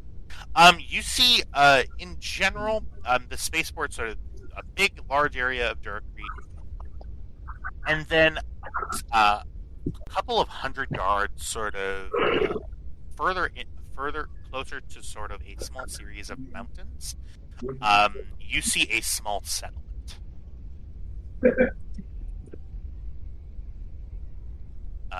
Basically, just small sort of sandstone buildings. Yeah, you're not able to ascertain any sort of information regarding the settlement, but you see that in the spaceport, sort of, they have a recommended cantina that you go to. There are two in the small town. You see one of them is just a moment. You see one is actually temporarily closed due to damage, and the other one's name is the Rejects Cantina. Did you say the Rejects? The Rejects Cantina. Oh, okay. The Rejects. The East Wing? Sorry, I just read that message. The East Wing? Yeah, I saw it too. I was in the restroom. I don't really have an East Wing. No, now we all think you're a boomer with old money. Yep. Oh no. Yes, so Rejects Cantina, that's the information that you get. Is there anything else that you are now second in line? You see people are sort of taking quick dives to go down and land. Any other information that you would like to glean? Cam would like to look up where we're supposed to be meeting this person that we have to deliver this to. Taking a look. Because we have two jobs. We have the delivery and the bounty. Absolutely, yes. So the delivery, I don't know if everybody wants to check your notes. The name of the person on the planet who's going to be delivering is one that I have said here. His name is Rejects. What a thought. AKA the owner of the cantina. It's a safe assumption.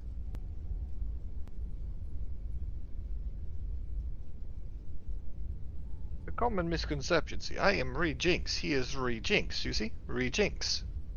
Rejinx. Subtle difference. Very important. All right. Okay. Any other information that you're looking for, or are we good to land? I believe we are good to land. Alrighty. Go ahead and make a very you see that the weather on the planet, there appears to not be a cloud in the sky where you're landing. Go ahead and give me a planetary piloting check. This will be difficulty of 1. Difficulty of 1? Mhm. Okay.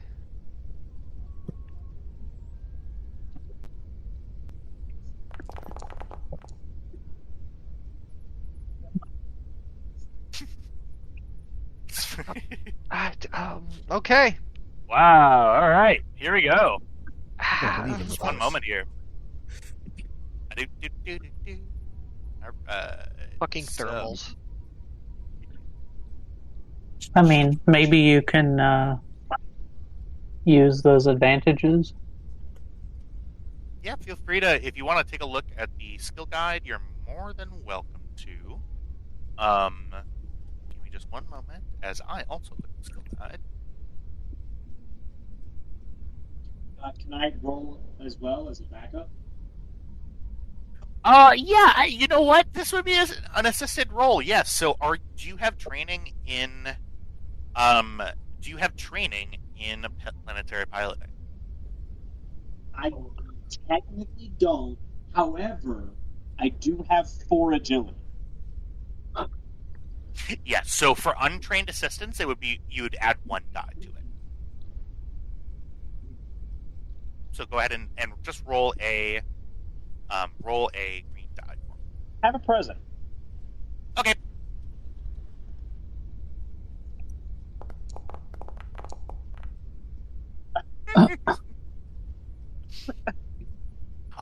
Yeah, you know what? I will. I guess I'm gonna learn how this difficulty system works because difficulty 1 thing should not be this difficult. I don't know what to tell you, man. They're just supposed to be a hell of a fucking crosswind. I do want to say that in this system, piloting on a pre-planned route to a designated landing spot would be difficulty 0. All right, I'll give that to you. All right, so. See, I'm so used to giving some sort of difficulty for rolls because Star Trek was such a it was just a different system entirely. But yeah, this one, like you gave us difficulty 0, we just get a bunch of free momentum. Here we die. Right. Yeah, this should definitely be a success. This should be a difficulty 0 roll. Yeah, I will stipulate to that. Then yeah, I should not be very difficult at all. You're literally They gave you the route to fly. Yeah, they literally gave you coordinates. You could probably turn on autopilot to the coordinates that it's at. You folk go down. I would say that you don't experience any turbulence either. You just sort of head right down. You see that the atmosphere is thick as you're going through. You see sort of a slightly more like plasma flare than you usually see. Your heat shield works up well, and your deflector shields are up, so you are all good. And you... And I push the ship land button into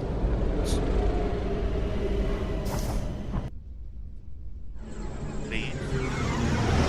Oh, that is a question I have. How do we gain XP in this game?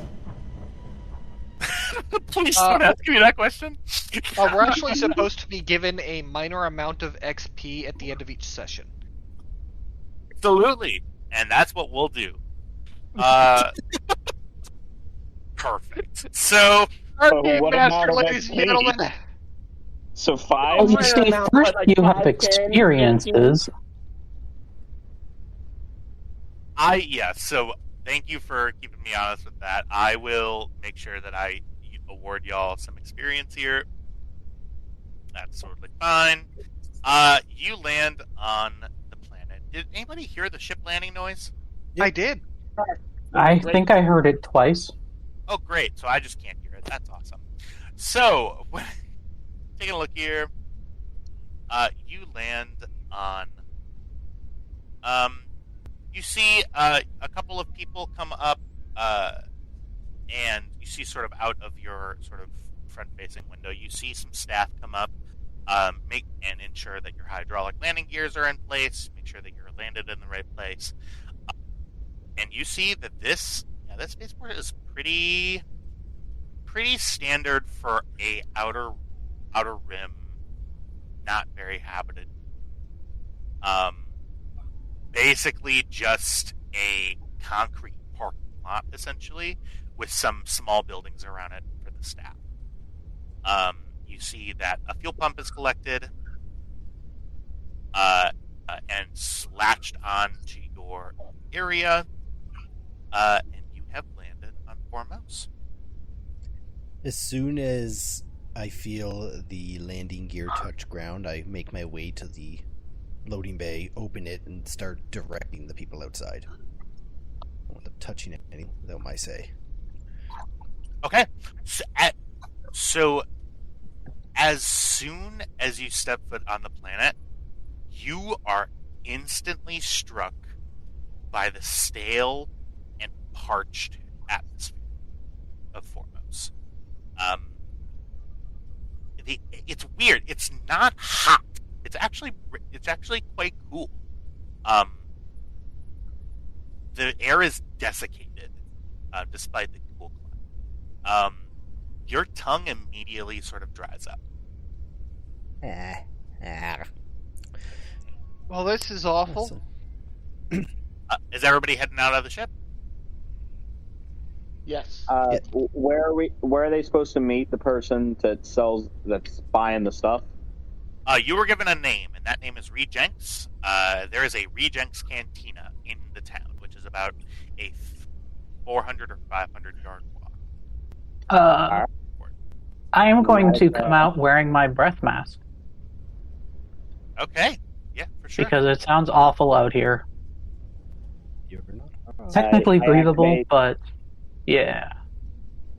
I just activate my suit's, climate control system, and Yeah, well, All not right, let's everyone get can over be Mandalorian, so, you know.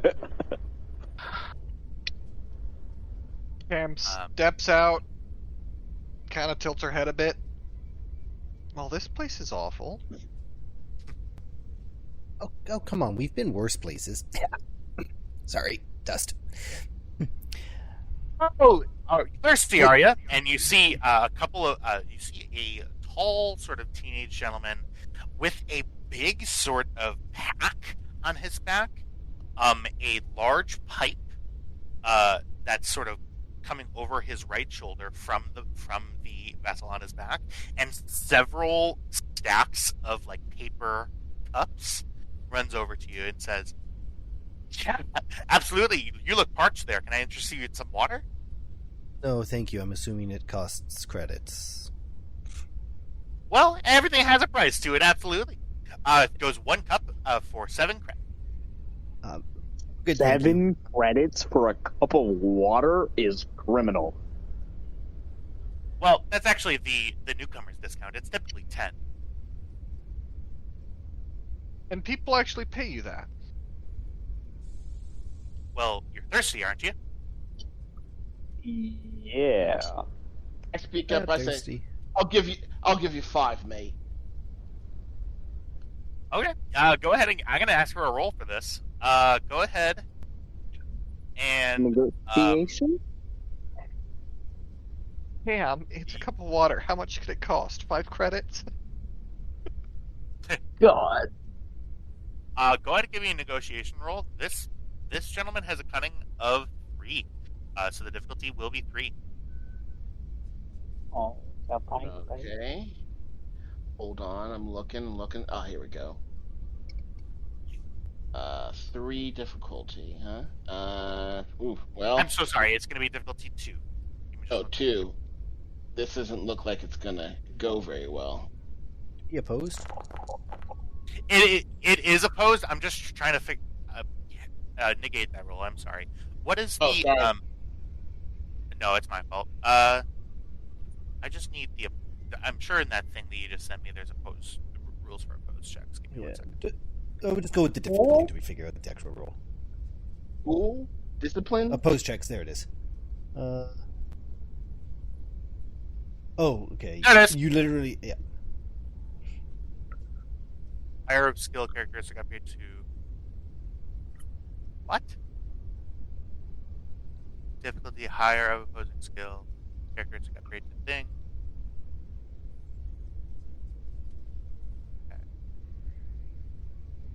Okay. Perfect. And no. Of the higher skill characteristic upgrade to. Do you understand what that says? Not in the slightest, no. Okay. You can go with it however you want, and then I Yeah. will into it. Give me 1 second here, guys, because it's important that I actually know how to do this. Give me 1 second. You got it. For the people who are watching this, well, they're not watching anymore. But if No, this is for people to learn how to play the game. I say they're getting Absolutely. they're good value there for it their is. money. Players' characters' dice go in the pool as normal. Opposed Yes. NPCs' dice become the difficulty and challenge dice in the pool. If your guy had 2 greens, you add 2 purple to the roll. If they have yellow, you add a red. Oh, so I literally did it right. Yes, you did. But I'm gonna roll the I'm gonna roll the bad dice. Okay, great. Yeah, Go ahead and you don't technically roll them. Yeah, so you guys don't roll them. I roll that. Great. No. That makes sense. No, it's literally we roll them. Oh, okay, cool. So yeah, literally exactly what I just said. That's great. Yes. Yeah. So this is gonna be a difficulty 3 roll. Okay, so I just do difficulty 3 then. Yep. Of negotiation. Ooh boy, this is really not going to go well. You could spend for it. Ow. I mean, I still don't even know what this means, but I'm assuming that I thought that the little down triangle and the little wings would cancel each other So to out. go over the symbols, so if you look in the chat log, the symbol Oh, I see. to the left, the explosion is a success. The one all the way to the right on the purple dice is a failure. It's they balance. Those cancel out. So that means you fail the check, but you have an advantage. And for negotiation, an advantage can gain a perk or concession from the target. So, like for instance, if you're haggling, he'll meet you in the middle. So it'd be like 6 credits. 6. The guy looks at you and says, "Hey man, I'm already giving you the newcomer's discount. I gotta run a business." And he smiles at you. I go, I doubt it's for the newcomers, probably for the suckers, but I'll pay you for this water. Yep, Better be tasty too. Yep, 7 credits. 6 credits! I thought you said 6! I did. I am not the GM. Yes. Contrary to popular belief, Tristan and Jack aren't the DM. Okay. Okay, 7. all right, mate. 7. Don't come scamping around here again. And I pay him 7 credits. 7 credits. Of water. You get a 8-ounce glass of water. Yeah, and it's it's cool. You take a sip of it. Do you drink it? Yeah, just a tiny sip. Yeah, you take a tiny sip. It's water. It does very, very little to quench your thirst. Say, well, potable. We'll take it. Well, I hope so. You just paid for it. We might. I say to the team, we might need some later, so let's just take it now. Here, have a sip. I pass it around to everybody. Have a sip. Kybax pointedly bites the little tube he has in his helmet and just...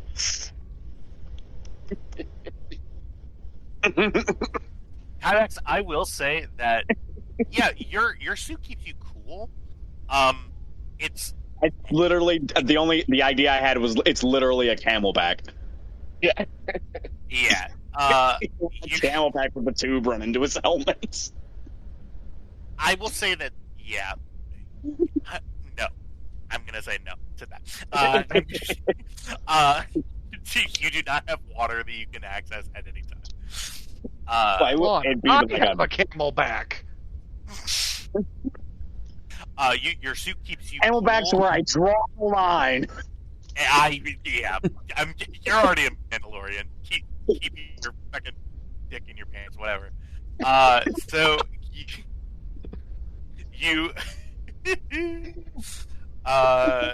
so you do feel parched, but it's cool inside your suit.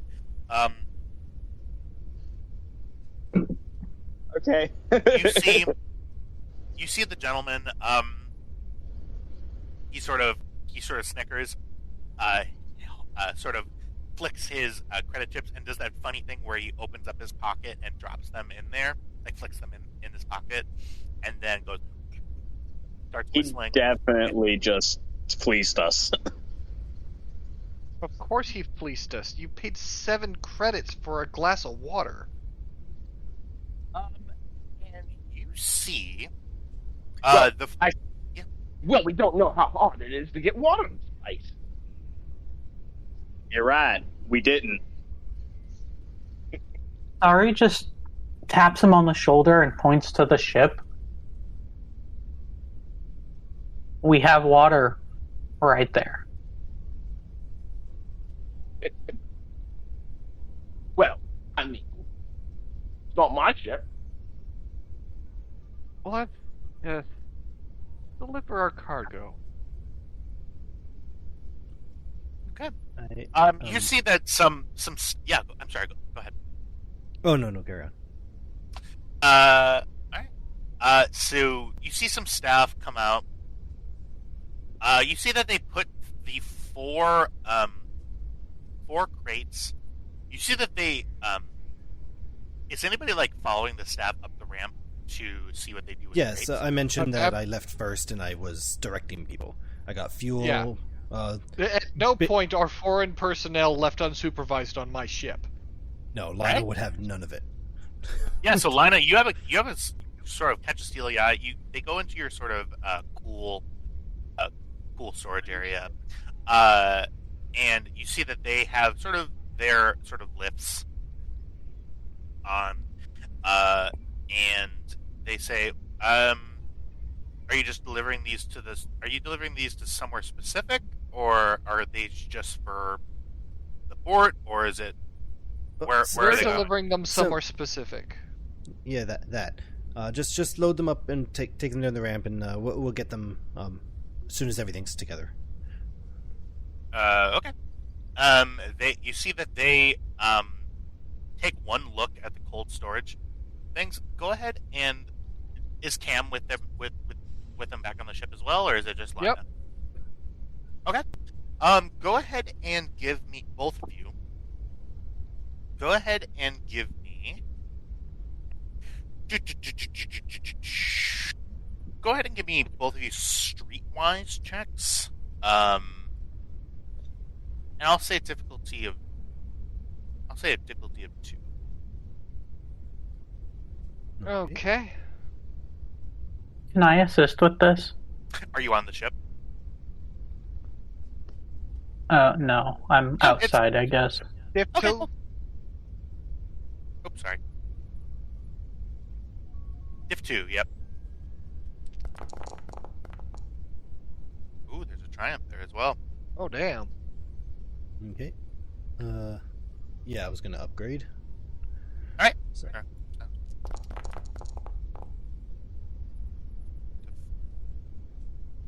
Oh dear.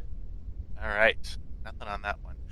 Lina, you are so stressed about these people just on your ship, just strangers in general. You're not really paying attention to facial like movements and stuff.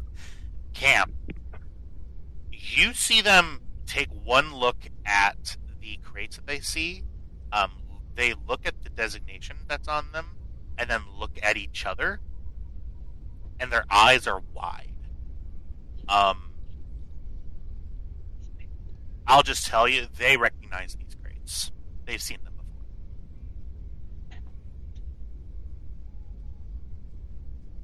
Tell you what, why don't we unload these ourselves?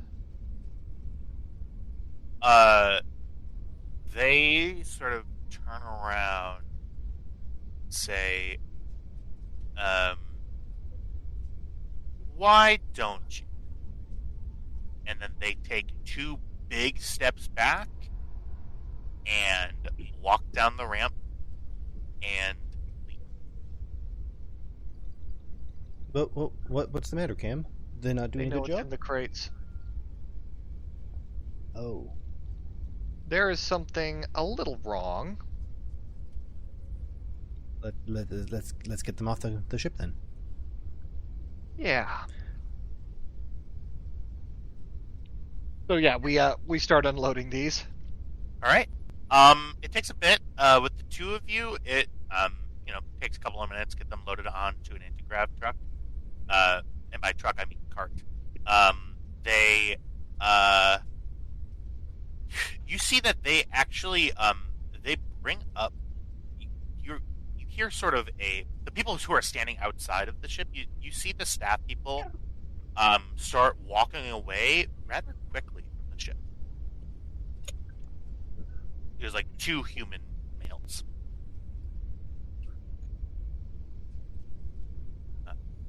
Yeah. Oh.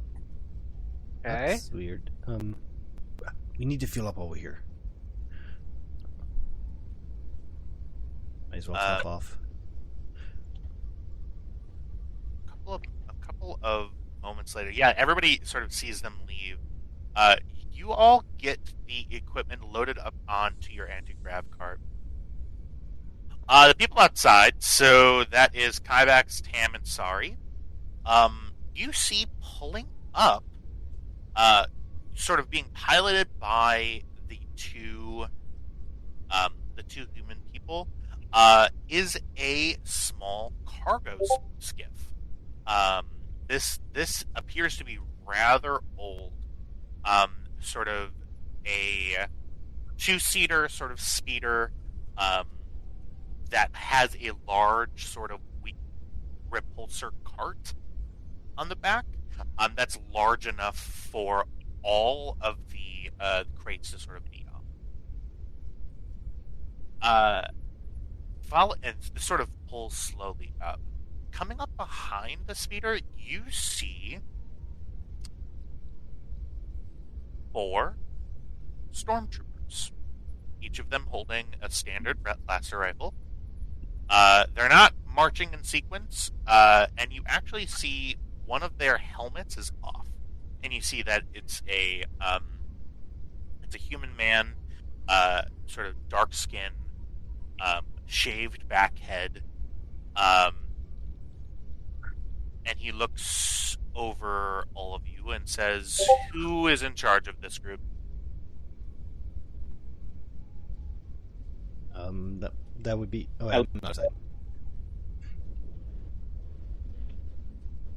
Yeah, Tam, Kyvax, and Sari, you see this. Oh, I was going to say, you see Tam open his mouth and put his finger up and go, never mind.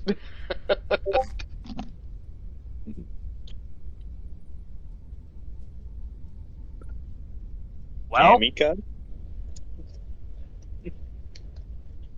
Jack, are you there?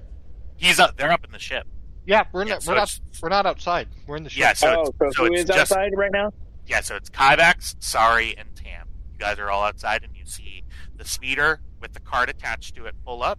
Behind it, 4 stormtroopers. One of them is speaking to you without his helmet on. Dark-skinned gentleman, shaved head, just asked you who's in charge. I look to the only actual employee of the ship. I guess that defaults to me. You see his eyes sort of narrow at you and says, "We are to be your escort." Captain's on the ship right now. You're the escort? Okay. Yeah. She points back towards the ship. Cargo's up the ramp. Yeah, I believe we were like actively unloading it. Yeah, so at about this time, Cam and Lina, you both come down the cart. Expect kind of like thinking to yourself, hey, how are we going to get this all the way to the settlement? Kind of a long-ish walk. It's like 350, 400 yards.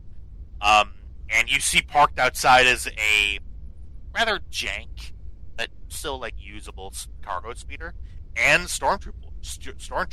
Each of them not pointing their weapons at people, but sort of they have their weapons out in their hands. Is there a problem here? They're the escort. Don't recall an escort being mentioned. Can I do She just shrugs. kind of insight check? Sure, yeah. Give me 1 second here. I don't just want to take them at their word for it. So you're trying to see if they're lying. Yes. Okay. Go ahead and give me a streetwise check. This will be difficulty of 0.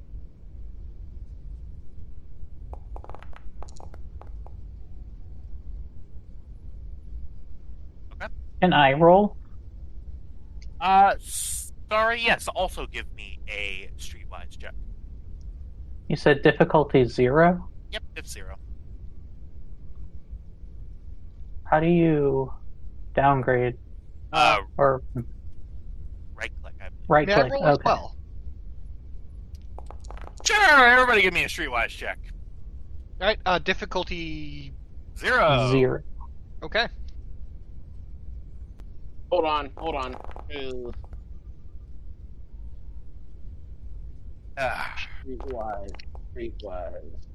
Jeez. Okay. Jesus Christ, Elena. I was going to actually say something to get mine, but I'll take it for free.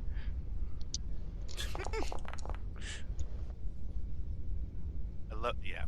You're kidding me. You're kidding me. This is academic at this point. Oh, Tam. Ibax, Tam, y'all are not really getting anything from this guy. He seems to be pretty up and up. Sorry, Cam and Lina. You take this gentleman at his word. I will say, not only is this guy here to escort you, but it's his choice to be escorted. This wasn't an order that he was given. He is electing to escort you. Is there a particular reason that we need to be escorted? I mean, it's right over there. Well, considering the amount of warning labels on some of our boxes, I'm not going to question the escort. Thank you for your help. Yeah, gives a nod to the stormtrooper. Starts loading stuff onto the skiff. All right. I'm gonna go check on the thrusters I mentioned, the soot buildup. The stormtrooper sort of looks at you and says, "You're carrying some rather valuable cargo in these parts, and I want to make sure that it gets to the place that they need to get to." I don't know if you noticed this, but water is kind of hard to come by. Yeah, Tam got ripped off for water already. It was great. Oh. Did Frangle get to you? Didn't catch his name, really. The man's name is Frangle. Yeah, Frangle Stock. Yeah, that sounds about right. Yep, Tam got frangled. She snickers.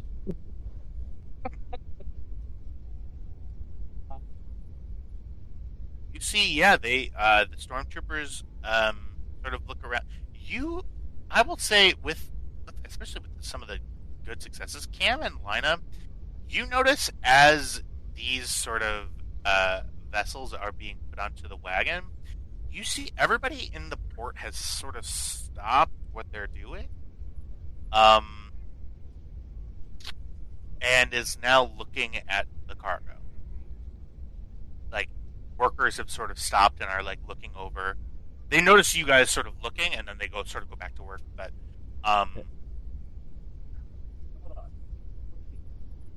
I mean, when 4 stormtroopers come up, it's probably worth just taking a peek at what the hell's going on. Yeah. With all of this clearly them wanting to steal water, Lina is going to lock down the external water port that we would normally get our tanks refilled through. You son of a bitch. Alright.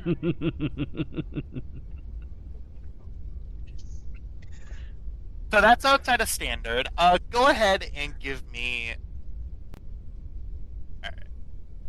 Go ahead and give me a mechanics check. Go ahead and just give it... this is pretty simple. This is just running like a hard patch on it.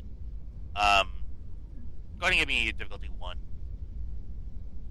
Okay. I should have no reason to not just roll this the way it is, because I have all of the dice. Oh, jeez. Yeah, you lock that shit down. Yes, that is very, very true, and I'm very surprised that you and I were on the same thought process as that. I've been thinking of it for 20 minutes. Yeah. You lock down the external water tank. Yeah. The stormtrooper the head stormtrooper sort of looks at you and says, my designation is K91, but you can call me Trev. Panicked?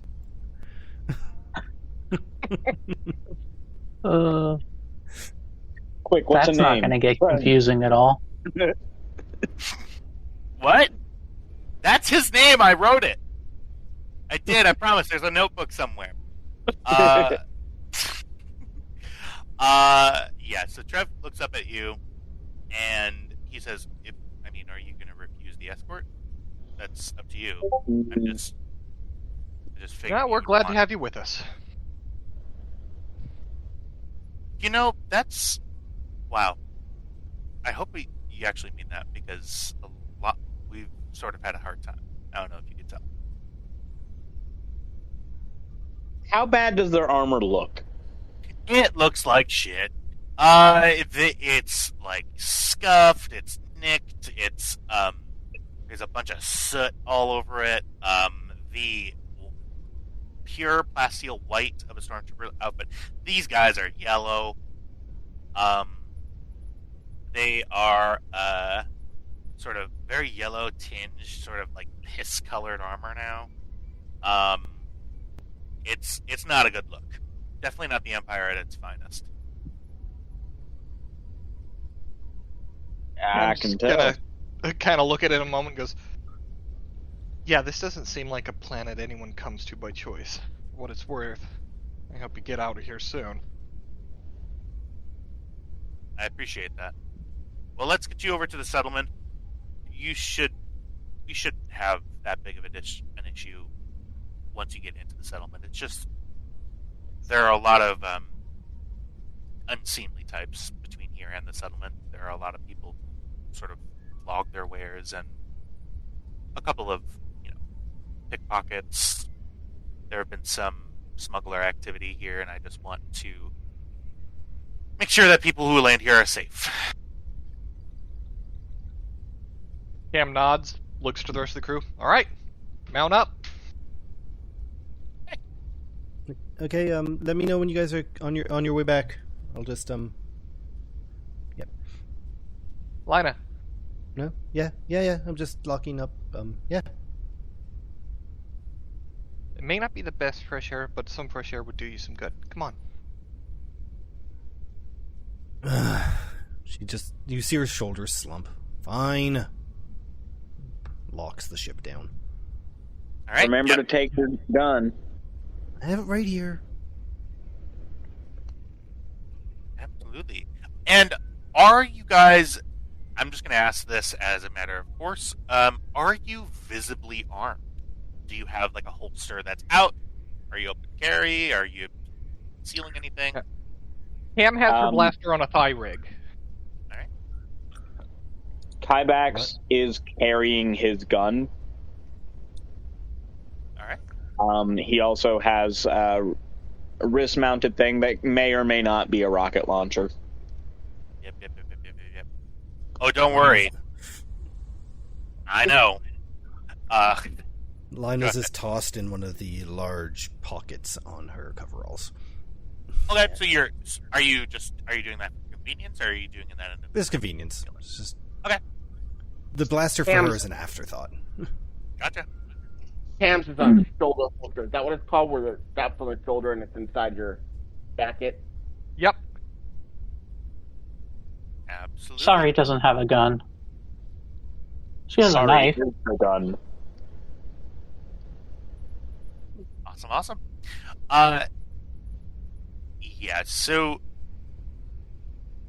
as you begin walking to the settlement, the skiff isn't really, it doesn't go very quick. It goes probably around, a light jog sort of space, probably about 20 kph, something like that. You're able to sort of keep up with it as long as you're walking sort of briskly. is as you go. Is anybody piloting the speeder, by the way, or are you? Cam will. Okay. Yeah, Cam. This is a rust bucket. This has been obviously like the loner speeder for cargo here at the dock for a while. They don't really treat it all that great. It's like a work truck. Even as you're sort of moving and getting air movement and stuff, all of you are immediately parched. Walking doesn't really help matters. As you sort of leave the permacrete, you start to hover over. It's not like particulate dust. It's just very granular. It's the material they're walking on is very solid, but it kicks up dust as you keep walking. You start looking to your left and to your right. You see some people have set up, so this is sort of a high transit area. You see somewhat of like a poor man's bazaar. You see several water cellars. They're all in common sight. Some of them are sort of the mobile as you go. Some of them have their own stands with sort of. You see some of the bigger stands. You see have refrigeration units, and ice water. You see one stand. A cup of ice water is 25 credits. Like. It's treated as a luxury. Sorry. Looks like I got a pretty good deal, eh? She just shrugs, still wearing her mask. Yeah. So the prices sort of fluctuate. This is sort of a weird market to be in, just water. But any prices that you see would be considered extortionate on any and most, if not all, any of other habitable worlds. Like even on Tatooine, this is a lot for water. On Tatooine, there's an upcharge definitely, but on Tatooine at least it's hot. See, the difference between here and Tatooine is people in Tatooine, they have sort of infrastructure in most parts to be able to, at the very least, get some distance and shelter and maybe like some humidity during the night. There's just no moisture in the air. It's almost negative moisture. It's cool. It's the sun. This is sort of the red dwarf sun.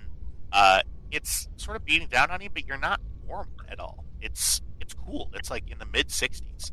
But yeah, just not any moisture in the atmosphere. As you sort of go, you see that cellars that are further along start to get a little bit more desperate. You see that some begin to approach you, who are obviously all newcomers. You see that the stormtroopers sort of look. You see the head stormtrooper looks at one cellar, and you see that sort of towards the end of the path, one woman that is a water cellar does not actually approach. You see that there is a very heavily burdened and aging human woman that is sort of she looks ancient. She looks in her 80s. She's carrying a huge jug of water and another one of those sort of pipe and like coaster. You see there's like a bunch of like slots for cups in like a wooden thing that's sort of around her stomach, and you see some cups that she's filling, and you see she has a tiny little stand, and on it it says Mama Noba. Mama Noba. Cheapest water on Formos. And you see that she is selling a glass of water for 1 credit. kind of catches your eye because a lot of people don't really pay her any mind, but she goes, "Hi, dearies. Oh, hi, Trev." Says, "Hi, Mama. How are you?" "Oh, I'm good. I'm keeping on. Would these people be interested? The first two are on the house today." And she sort of looks at you with sort of a glowing, very old, charming face. Can I do like insight or whatever? What is the? We are so paranoid. I know. Well, this is the right level of paranoid for this exact situation. Like, my 100%. senses are screaming, that is a hag. Yeah. I say to Trev, "Wait, what's her deal, mate? She's selling recycled piss water?" Yeah. He looks and says, "No, I mean it's decent water. I would probably put it in the middle of the spectrum between piss warm and like the luxury stuff that we saw a couple yards back. No, it's good. It's cheap, and it's good." And she goes, "Ah, well, I didn't hear you right, Sonny. Are you saying that you would like some water?" I'll take some. "Oh, good. Oh, yes. And what's your name?" She sort of, as she sort of asks, she takes the pump, really quick hands, and fills a glass. The water is slightly tepid, but it's palatable. And it tastes like water. My name's Cam. "Oh, Cam, wow, I've never seen you here before." Well, we're just passing through. "Oh, well, that's nice. I'm sure you have a lot of stories. Sorry, go ahead and give me a street. Go ahead and give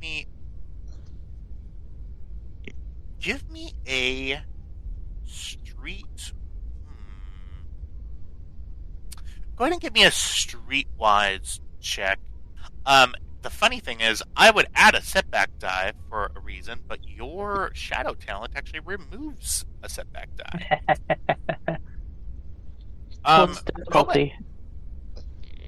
I'm going to set this as a tiered difficulty. What exactly are you looking for? Just she seems sus, and That's yeah. No, I get it.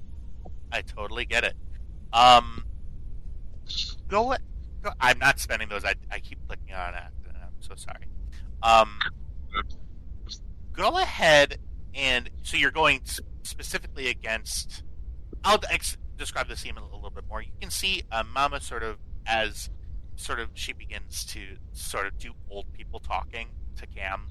"Well, and you see sort of right behind this sort of stand with another sort of big jug of water is a sort of like a gangly teenager, sort of freckly face that's a little bit sunburnt, sort of goggle imprints from dust, and you see sort of messy, sort of a jumble of dark hair. You see that he is making his way over to speak to another sort of vendor. They look like they're just talking about whatever people talk about. So yeah, you're going specifically against Mama Noba though. Yeah. Okay, this is going to be a difficulty 3 roll. Jeez. Okay. And if I spend a point, what does that get me? Yeah, so that allows you to upgrade one of your normal die to a proficiency die. Okay. So yeah, if you want to spend one, that will upgrade one of your green dice to a yellow die, which gives you a better chance of success and a chance at a crit. Yeah, I'll do that. Sure. All right.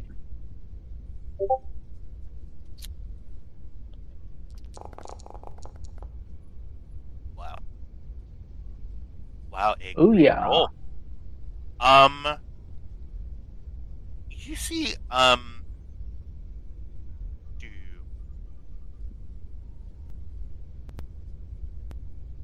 you're looking around.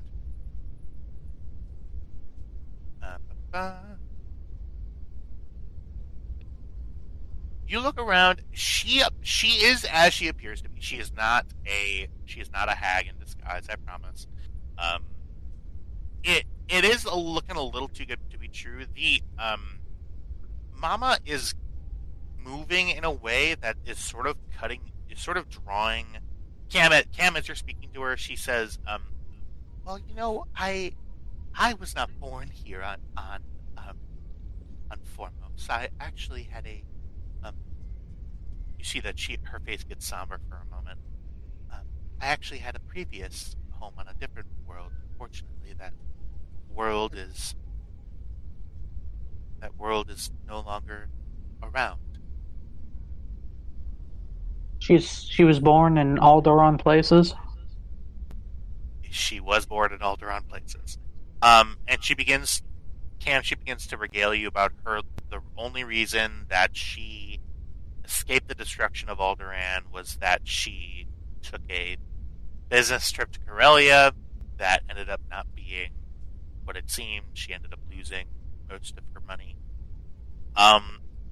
Sorry, you get a sort of feeling on the back, sort of like a tap on your shoulder. You see that Mama is moving in a way that's sort of directing your attention back to her. She's sort of moving very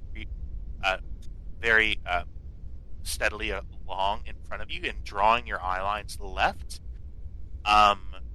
You feel your force senses kicking in, and you see that the teenager, you see that he had begun sneaking up on you from behind. He seems to sense something from you, and then he sort of goes down and acts like he's tying lacing up his shoes, and then goes back, puts his sort of jug back on, and then oh my god, is that a cat? Yeah. My cat is demanding affection. No, I gotcha. It puts his jug back on and goes back to Mama Nova's stand. All right. Yeah, she's gonna lean over to Kybax, sort of nod at the teenager's direction, and say, "Yeah, I think he was trying to rob us, and she's the distraction. I don't know if she means it, but he did, till I saw him." Well, Cam, you see Mama continues with you. Well, I hope that I see you in town. Well, I do have a small dwelling, that's off of the cantina. I hope to see you around. And she smiles at you. Maybe. We probably won't be here long though. Good luck. And she sort of moves away, smiles at you, and gives you all a free glass of water. And walks away.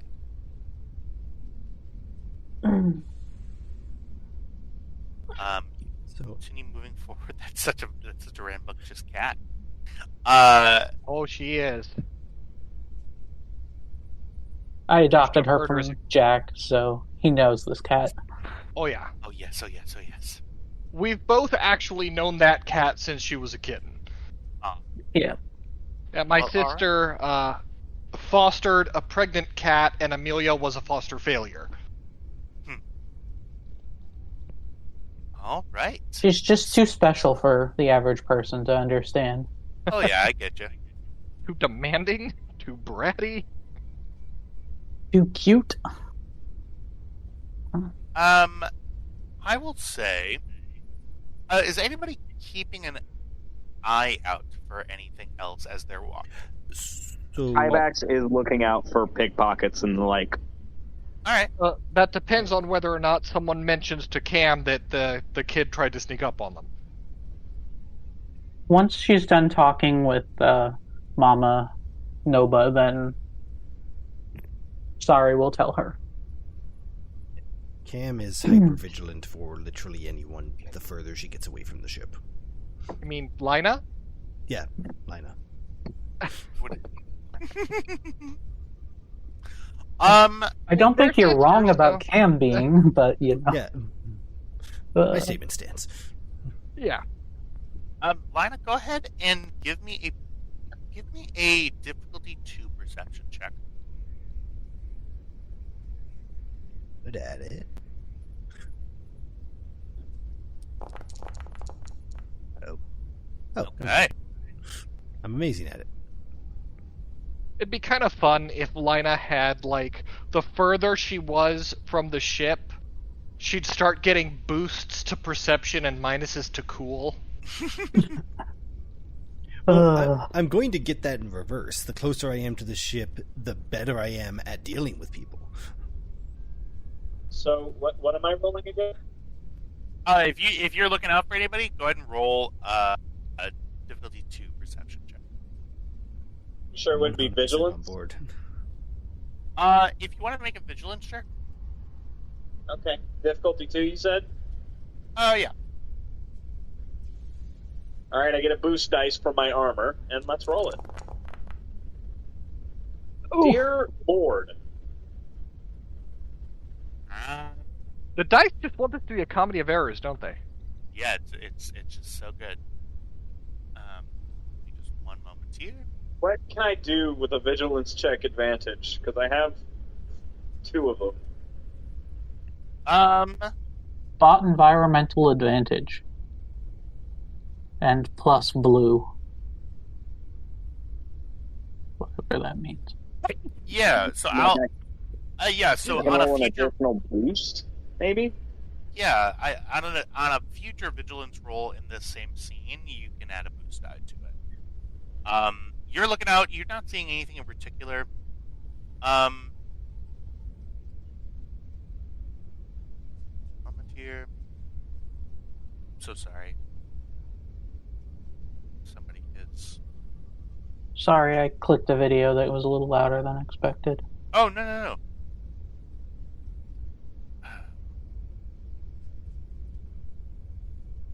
Everybody, just give me one moment.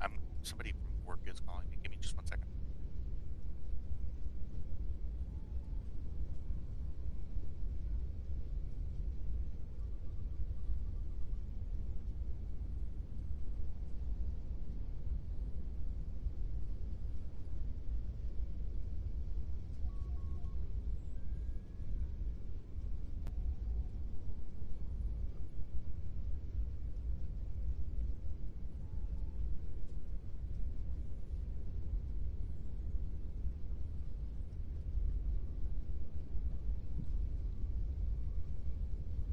So, come here often?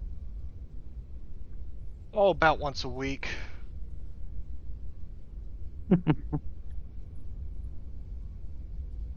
I'd like to come here more often, but, you know, it's just how schedules work out. Yeah, I hear that. So, I was looking through the cars on Facebook Marketplace, like you do, just to see what was out there. This is a Corvette, a very nice Z-Series Corvette. Looks like at least a 2018, if not later. Description: if you know, you know. 2019, 32K miles, trackers off, not VIN swapped. Delivering fee $600 anywhere in Northern Cali. No pickups. God, that's so sketch. He definitely stole this car. Yeah. No VIN swap. If you have to, like, say that, then... Also, if That's- you know, you know. Yeah. And all of his reviews are selling fakes, do not buy for him. Agreed on 3 different times and dates to meet, and he was a no-show. This one just says mean, 1 star. And he responded with, I'll change your diaper, crybaby. What the fuck? That sounds like Facebook Marketplace to me. Yeah. Wild.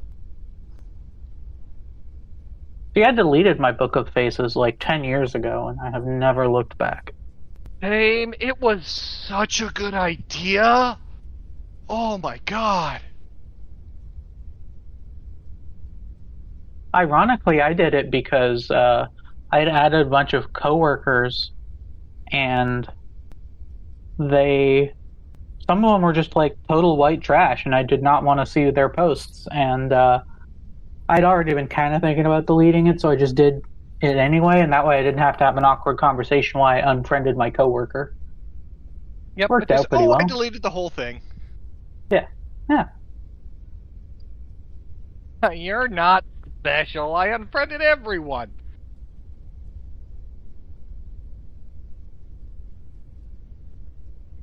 Yeah.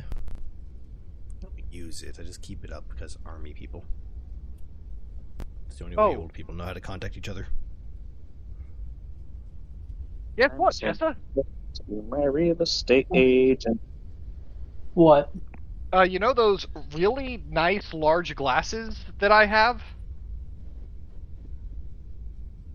No, but go on. Oh.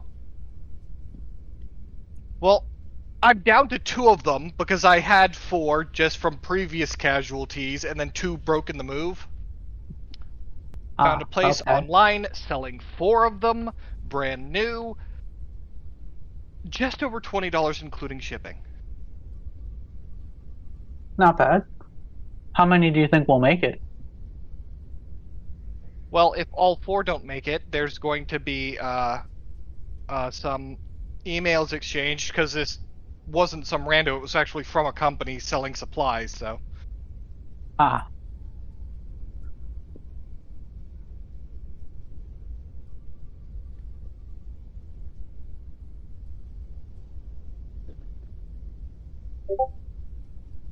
They are being shipped FedEx, though, so how many do you think will make it is a valid question. Uh, Pupper! I got the rope! Oh, you tugging! Oh, you tug! It's a good girl!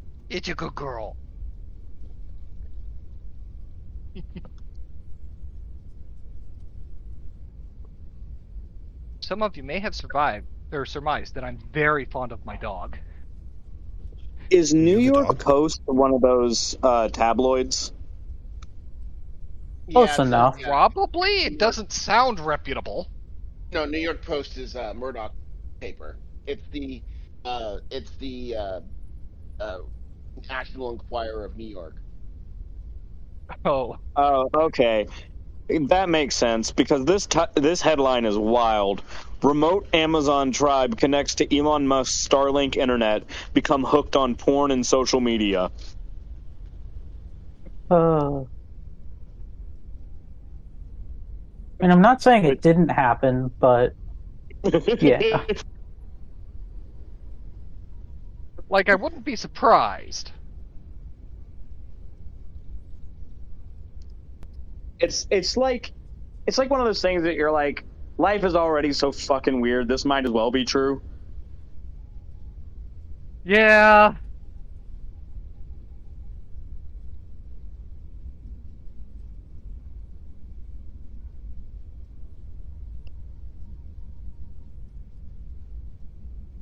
Where is our GM currently? He said 2 minutes. I'm sorry, 2 minutes ago. So he's a liar. Well, that we know. Yeah. Did he not just say 10-minute break only to show up 11 minutes late? Apologies, everybody. That was stupid. You Anyway. are perpetually 1 minute late for your own timings, and I appreciate that you're at least consistent.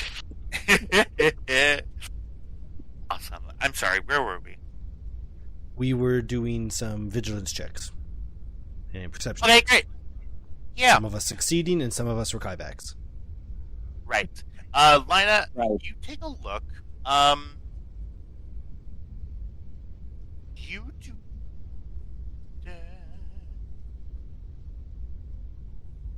You do not. Give me just 1 second. You do not. You see somebody tailing you. There is somebody who is following you from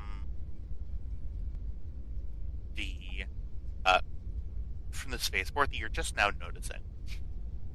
It is a young Rhodian, very sort of small shoulders, very not broad at all. You would say just above adolescent, so like 21. And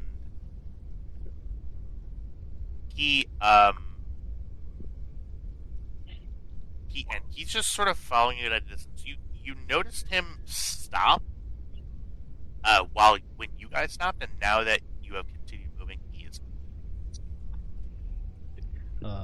Lino will either increase or decrease her pace to end up next to Kybax. Yeah, Kybax.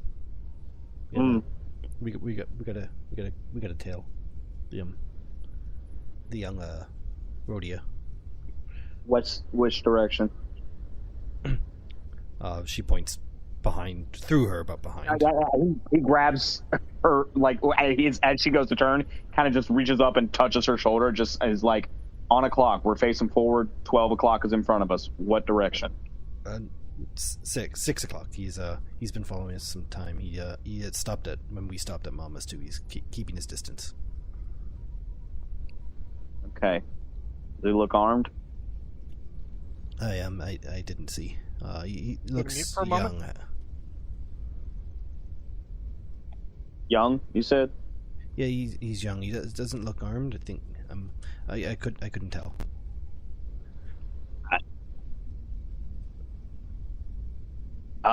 Now that she has pointed this Rhodian out, can Kybax catch a glimpse of him?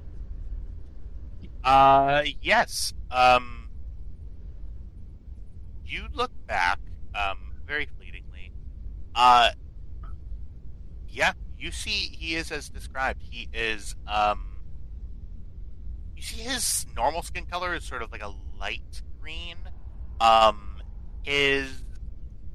Like on his arms you see that that's his normal skin tone. His face has gone to a deep, he's like flushed, almost. I kind of do a little whistle to get the Trev's attention, the stormtroopers. And I do, there's a Star Wars term for it, it's diadacta, but it's literally just hand signals that people in armor do when they don't have comms to say, there's someone following us. Okay. Yeah. He looks, and he sort of looks back, and he giggles. And he says, "Oh, that's just Grebo." And is Grebo going to try to take our shit? Grebo, yes. So, no, he will not try to take it. Poor Grebo, he's the youngest member of this tiny little smuggling gang. They came here about 2 weeks ago. They've been trying to meet up with a group of contacts that they've been finding, and he's been tailing every single multi-group crew that comes from the spaceport to the settlement. And he's a young kid. He doesn't really talk very well, and by that I mean he's very shy. Okay. As long as he's harmless, ain't no point in making any kind of scene about it. Yeah. So I expect if we get into town, and I mean, if he comes,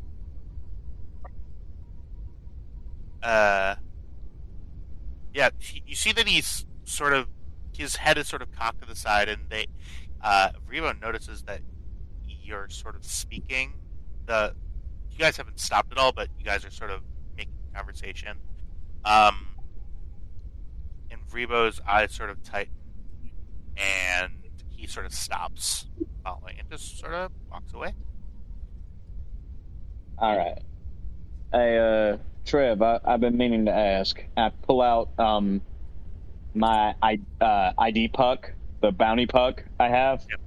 and I open it up, and I'm like, have you heard of a man go by the name of what is his name? Bandon Doba? He's an Aqualish. He looks at you and says, Bandandoba? Yeah. Well, I know that there's an Imperial bounty out for his head.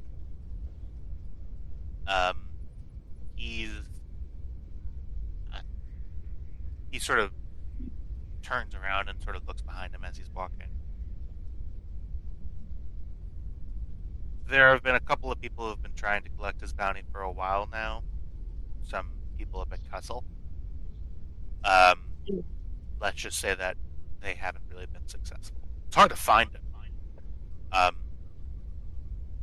He has sort of been the main guy to get contraband from. When the the Empire was still, a thing, that was one of our main missions, was to find his supply network and shut it down. For hell, a year and a half since we discovered it, we weren't able to even find a gap.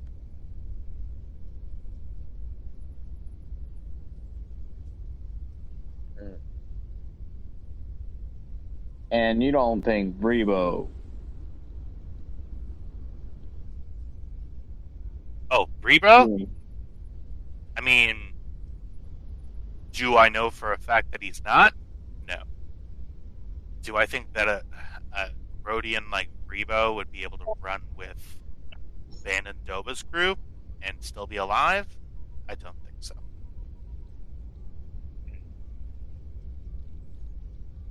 Well, thanks for letting me know. Yeah. Well, you see, as you finish your conversation, you make it to the settlement. Where are you heading with this? Regenk's Cantina, right? That's correct. Yes. So you're gonna head. You see, he gives you sort of decent directions. There's a lot of lefts and rights and backs and forwards, and just sort of, you get the feeling that it's gonna be kind of weird maneuvering this around. The stormtroopers noticeably stop at the sort of where the settlement is sort of starts cropping up. Well, good luck. If you need anything, I suppose give the spaceport a call, but y'all seem pretty good. Appreciate the escort. Stay safe.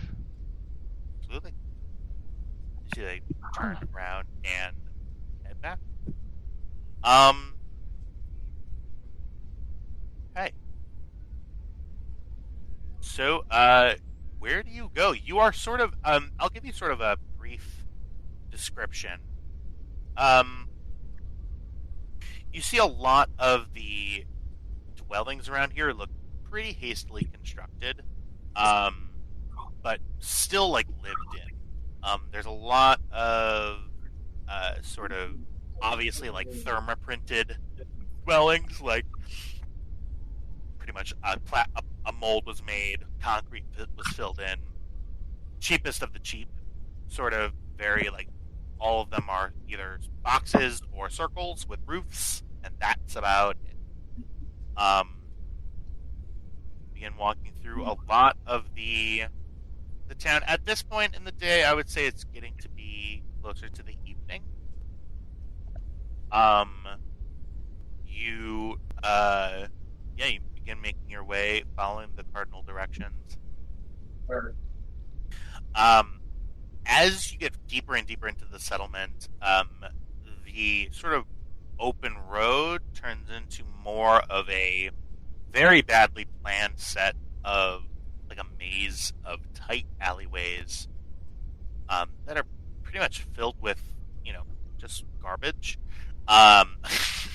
You see portable trash compactors. You see some piles of crates.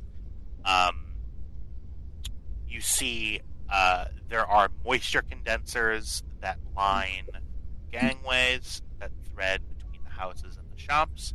You see that there are a couple of big, like, moisture condensers, but you see that there are not enough to the point where everybody. You can see that there are maybe 50 full pipes coming off of one moisture condenser. So the amount of water that you get off of that thing going to each through the throughput is not what would not be considered habitable. A habitable map by any means. You get to sort of the back alleyway. You see in the distance, you see a 3D sort of glowing sign that's floating up that says Regenx Cantina. You see Regenx Cantina, lodging and lodge is the subtitle of it. Well, that's a little redundant. And you see that there isn't really a way for the alleyways are getting too thin to the point where you're not really able to, without backtracking and going the long way around. It looks like you're going to need to be carrying these boxes. I'll amend what I said earlier. Each box can be carried by a person, I'll say. There are 6 boxes and 5 people. If somebody wants to try to carry 2 boxes, they can. I would make you roll for it, but I think Kybax would carry a couple. Okay. Yeah, Kybax, go ahead and give me. This is just going to be a straight brawn roll. Would be athletics, lifting heavy things and carrying them. Yeah, it would be athletics. Yeah, for sure. And then this is just going to be difficulty 1.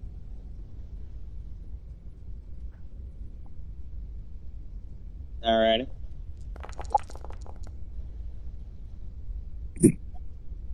All right. Yes, you're able to carry one of the. Are you carrying Yeah, you carry. I'm carrying the ones filled with water. All right. The heavier one. Continue moving. You see that there is. As you continue passing, the sky is getting dark now.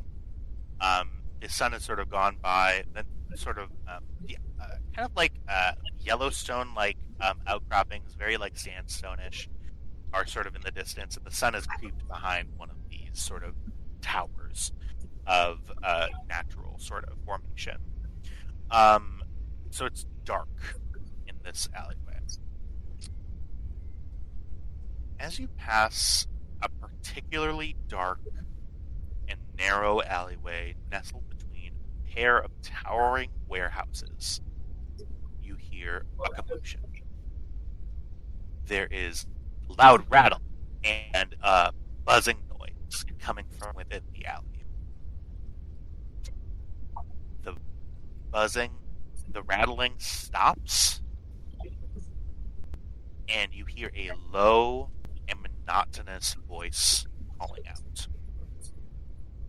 The voice is buzzing and faint, but you can still hear it. It's just like on the outside of your ability to hear. The street is quiet for sure now. Hello. Psst. Help, please. I need help. Psst, psst, psst. Is anyone else hearing something that sounds remarkably like bait? Yeah. Could just be a trap droid. Okay, so I'm going to take out my tech goggles and put those fuckers on and look into the alley.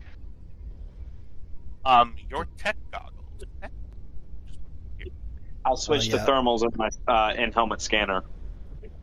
I know we'll just be a chiss and do it naturally. That's right, 3 of us have dark vision. I'm just gonna keep an eye out on everything else so we don't get snuck up on. Yeah, I'm All right. keeping an eye out for my wallet. For your wallet. Yeah, I just have my hand on my gun. Alright, scanner goggles with these are goggles engraved with a set of very basic electric binoculars. They allow the wearer to see normally in darkness. Okay. For those of you with dark vision-like talents, thank you. And also, so whether it be thermal or aided with the use of sensor goggles or anything, you see a I'll say the people with dark vision, you can go ahead and give me a perception check. Difficulty of 1. Specifically, what my scanner does. Hold on, I've got to pull up the actual document here. Attachments. Mine are specifically infrared. Okay. So infrared and thermal. Okay.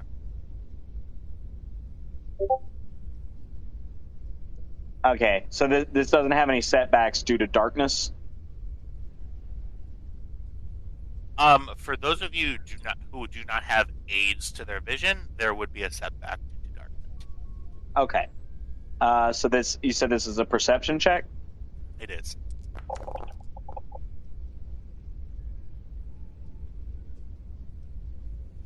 Difficulty 2. Or 1. Just difficulty 1, yeah. Everybody's not rolling this, just the people with the It's up to you. You can roll it if you want to. But it would take a setback dice. It would take a setback Yeah, die well. because it's dark. Yeah, so... Okay. What? Right? Yeah, that's right. Yeah. Sorry, you said that you were keeping an eye out for other things? Yeah, Okay. making sure that it's not intended to be a distraction. Okay. One setback die from checks due to lighting conditions. Okay, yeah, cool. So those of you with aids to your vision, and Tam, because Tam has good eyesight, you all see a little bit between, next to one of the warehouses, there is a blue trash compactor, where the noises appear to be coming from.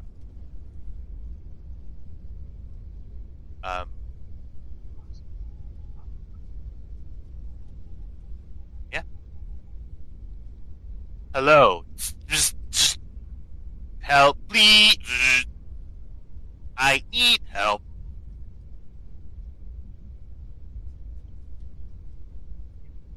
I don't see anybody. I'll help him if you guys just keep an eye out. All right. Cam will put a hand on her blaster, ready to draw it. Tabak is looking all over. Hi, how you doing, buddy? Do you open the trash compactor? I'm inch closer. Okay. It's inside the trash compactor. Oh. Maybe it is the trash compactor and it's trying to eat you. She Star Wars Don't minute. worry, your good Yeah. pal, the garbage disposal, is still loyal. she uses the mechanical arm to knock on it. Hello? Greetings. So glad you found me.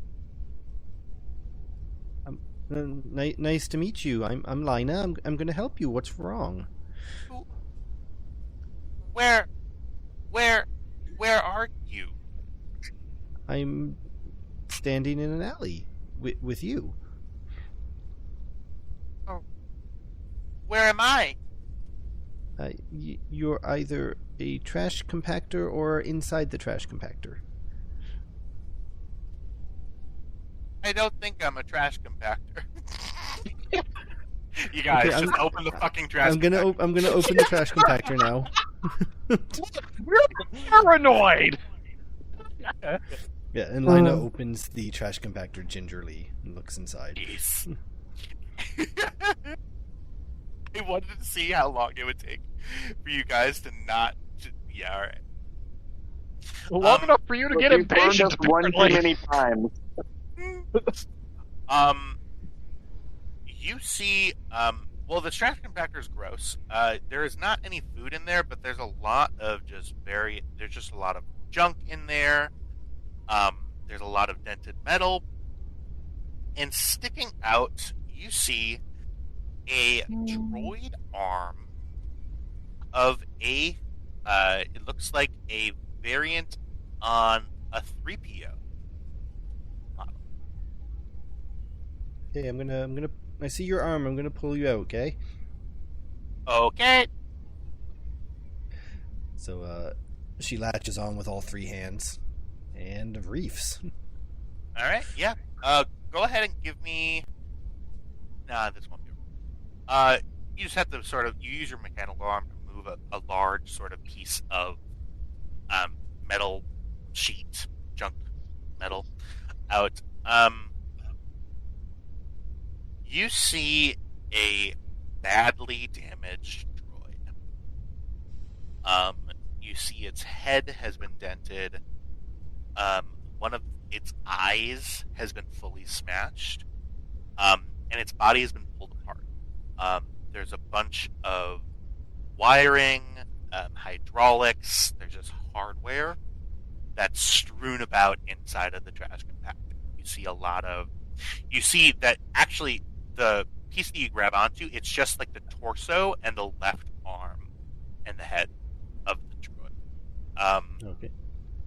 3PO model, you see silver skin, bog standard. It's obviously a variant class of the 3PO. And you see, sir, you've looked better. Let's get the rest of you out. I set the torso down and I go for the legs and whatever else I can grab.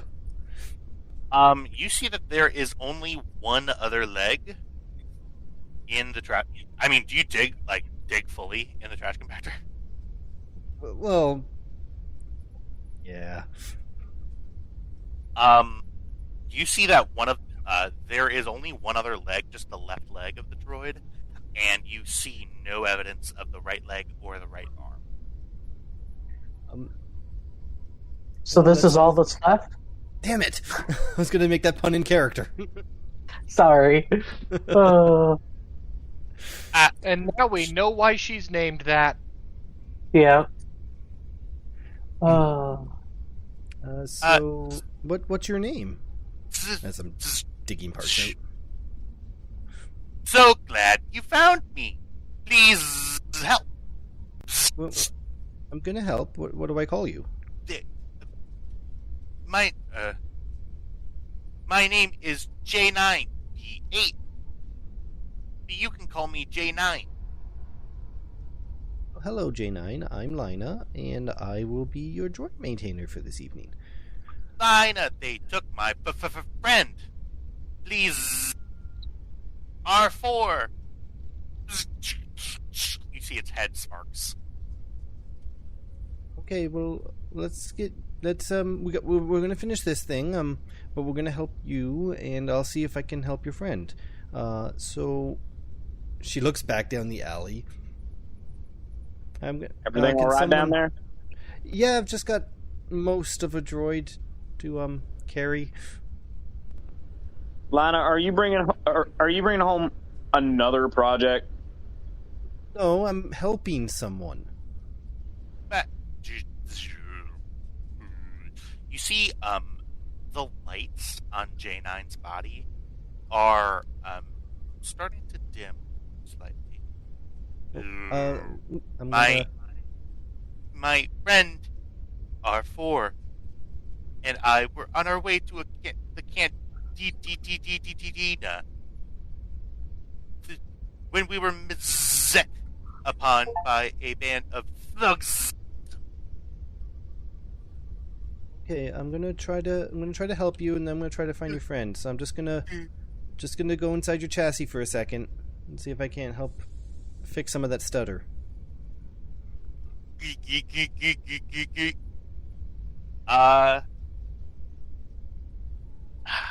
Lina, give me a mechanic check difficulty. 1. All right.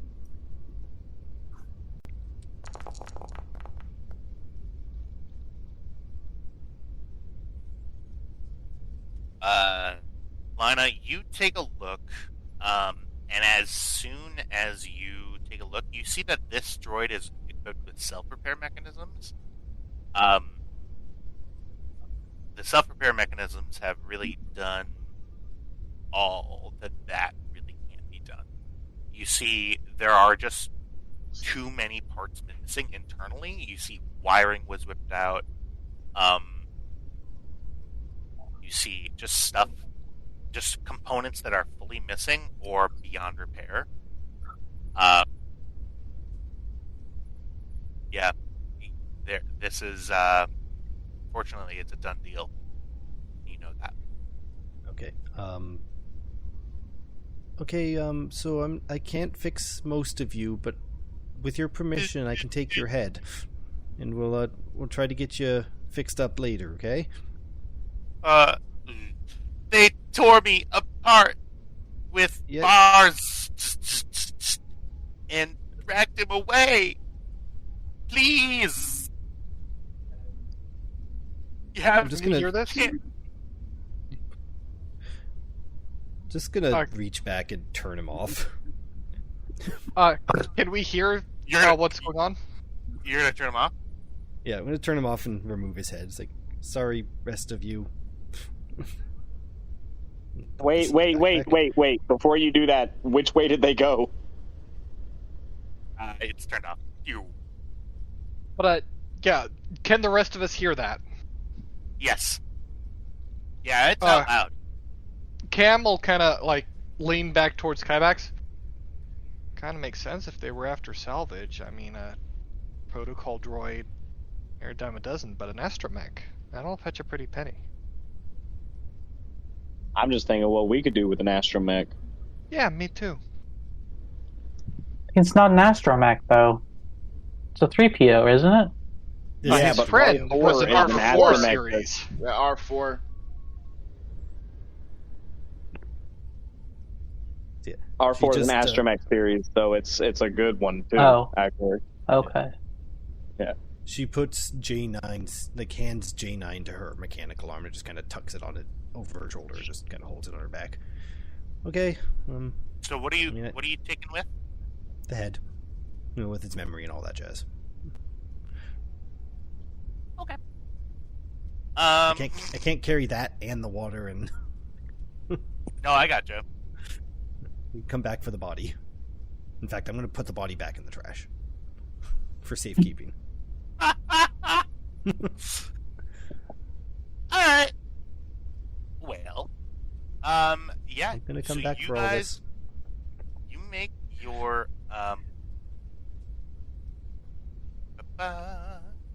you make your way back to the, back sort of out from between the warehouses. You see some dwelling spaces around. Gotcha. Actually, before we leave, can I do a thing? Oh yeah.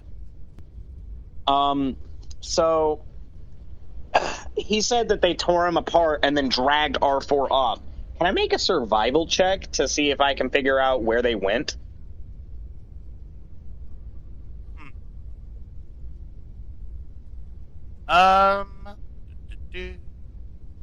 Yeah. Go ahead. I will just, go ahead and give me a survival check. Go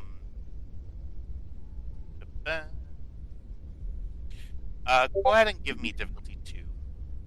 Okay, I'm gonna flip a light side point. Okay.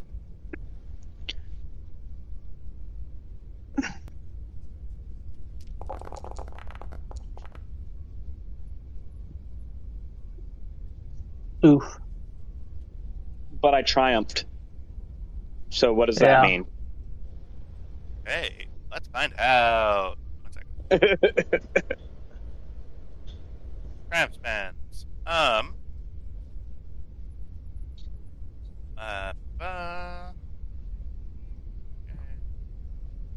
then skill guide. That was a survival check. I believe. Learn detail about target, destination, disposition, presence of prisoners / cargo. I already know they have a prisoner. I already know their general disposition. I want to know their destination. You take a look. This isn't really a heavily trafficked area. You see old evidence of like a scuffle. You see like footprints doing stuff. And you see slight drag marks going further into the alley, down into the warehouse district. I mean, do you follow the drag trail? Yeah. Okay.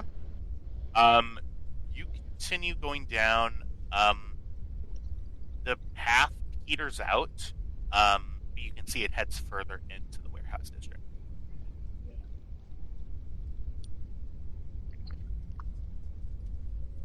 Okay.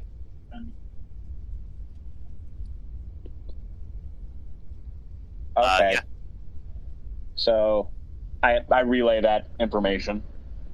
When we go looking for them, it'll be in the warehouse district. Say that I'm kind of Okay. amused by the fact that everyone's just immediately on board with rescuing this random asteroid. Look, if I can hear Lana in the back of my head right now without her saying anything. Yeah, Here. yeah, me too. I'm standing 2 All feet right. away. I'm in the back of your head. Come on, Lina. Let's get the delivery done, and then we'll go play Rescue for an Astromech.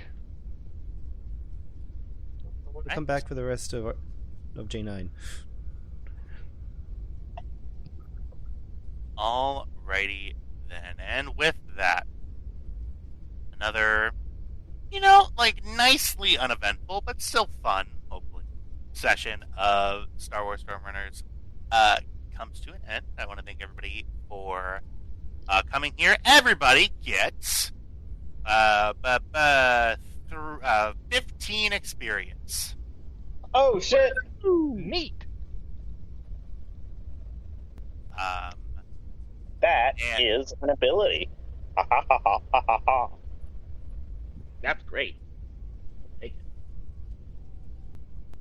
Absolutely. Yeah, you get 15 experience, everybody. And nothing else. So with that, I hope everybody had a nice rest of your night.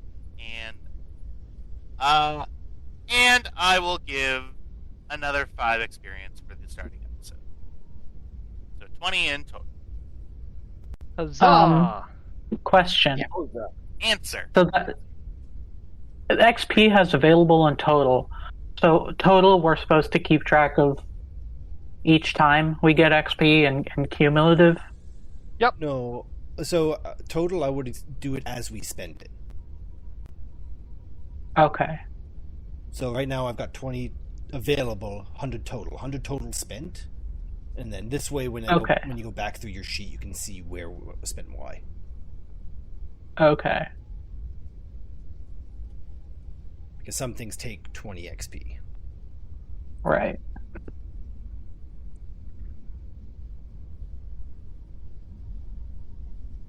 Well. All right. That was Well, I hope exciting. everybody has a nice rest of your day and night and wherever. I mean, if people watch this, then thank you. A couple of people I want to thank for the ambiance today. The credits are at the beginning or the end of the video. Please go and check them out. Also, I want to give a special thank you to Kevin McLeod at IncuTech.com. He truly has saved my life. He is very creative and awesome and wonderful and provides royalty-free music for anybody who needs it. Please go over and check that out. The link will be in the description. Now it will be. And as well as a feature in the video. And I hope everybody has a rest of your night.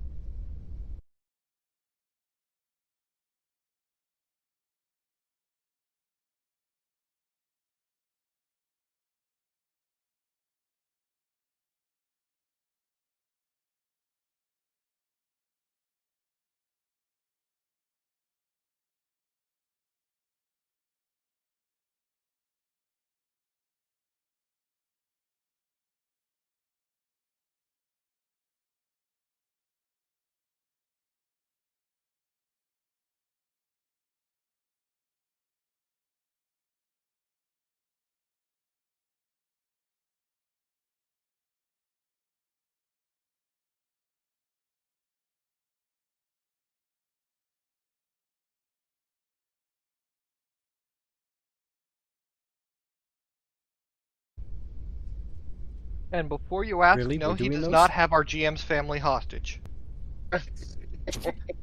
We didn't even use any of his music. We didn't. I'm still going to give him a mention anyway. Okie dokie.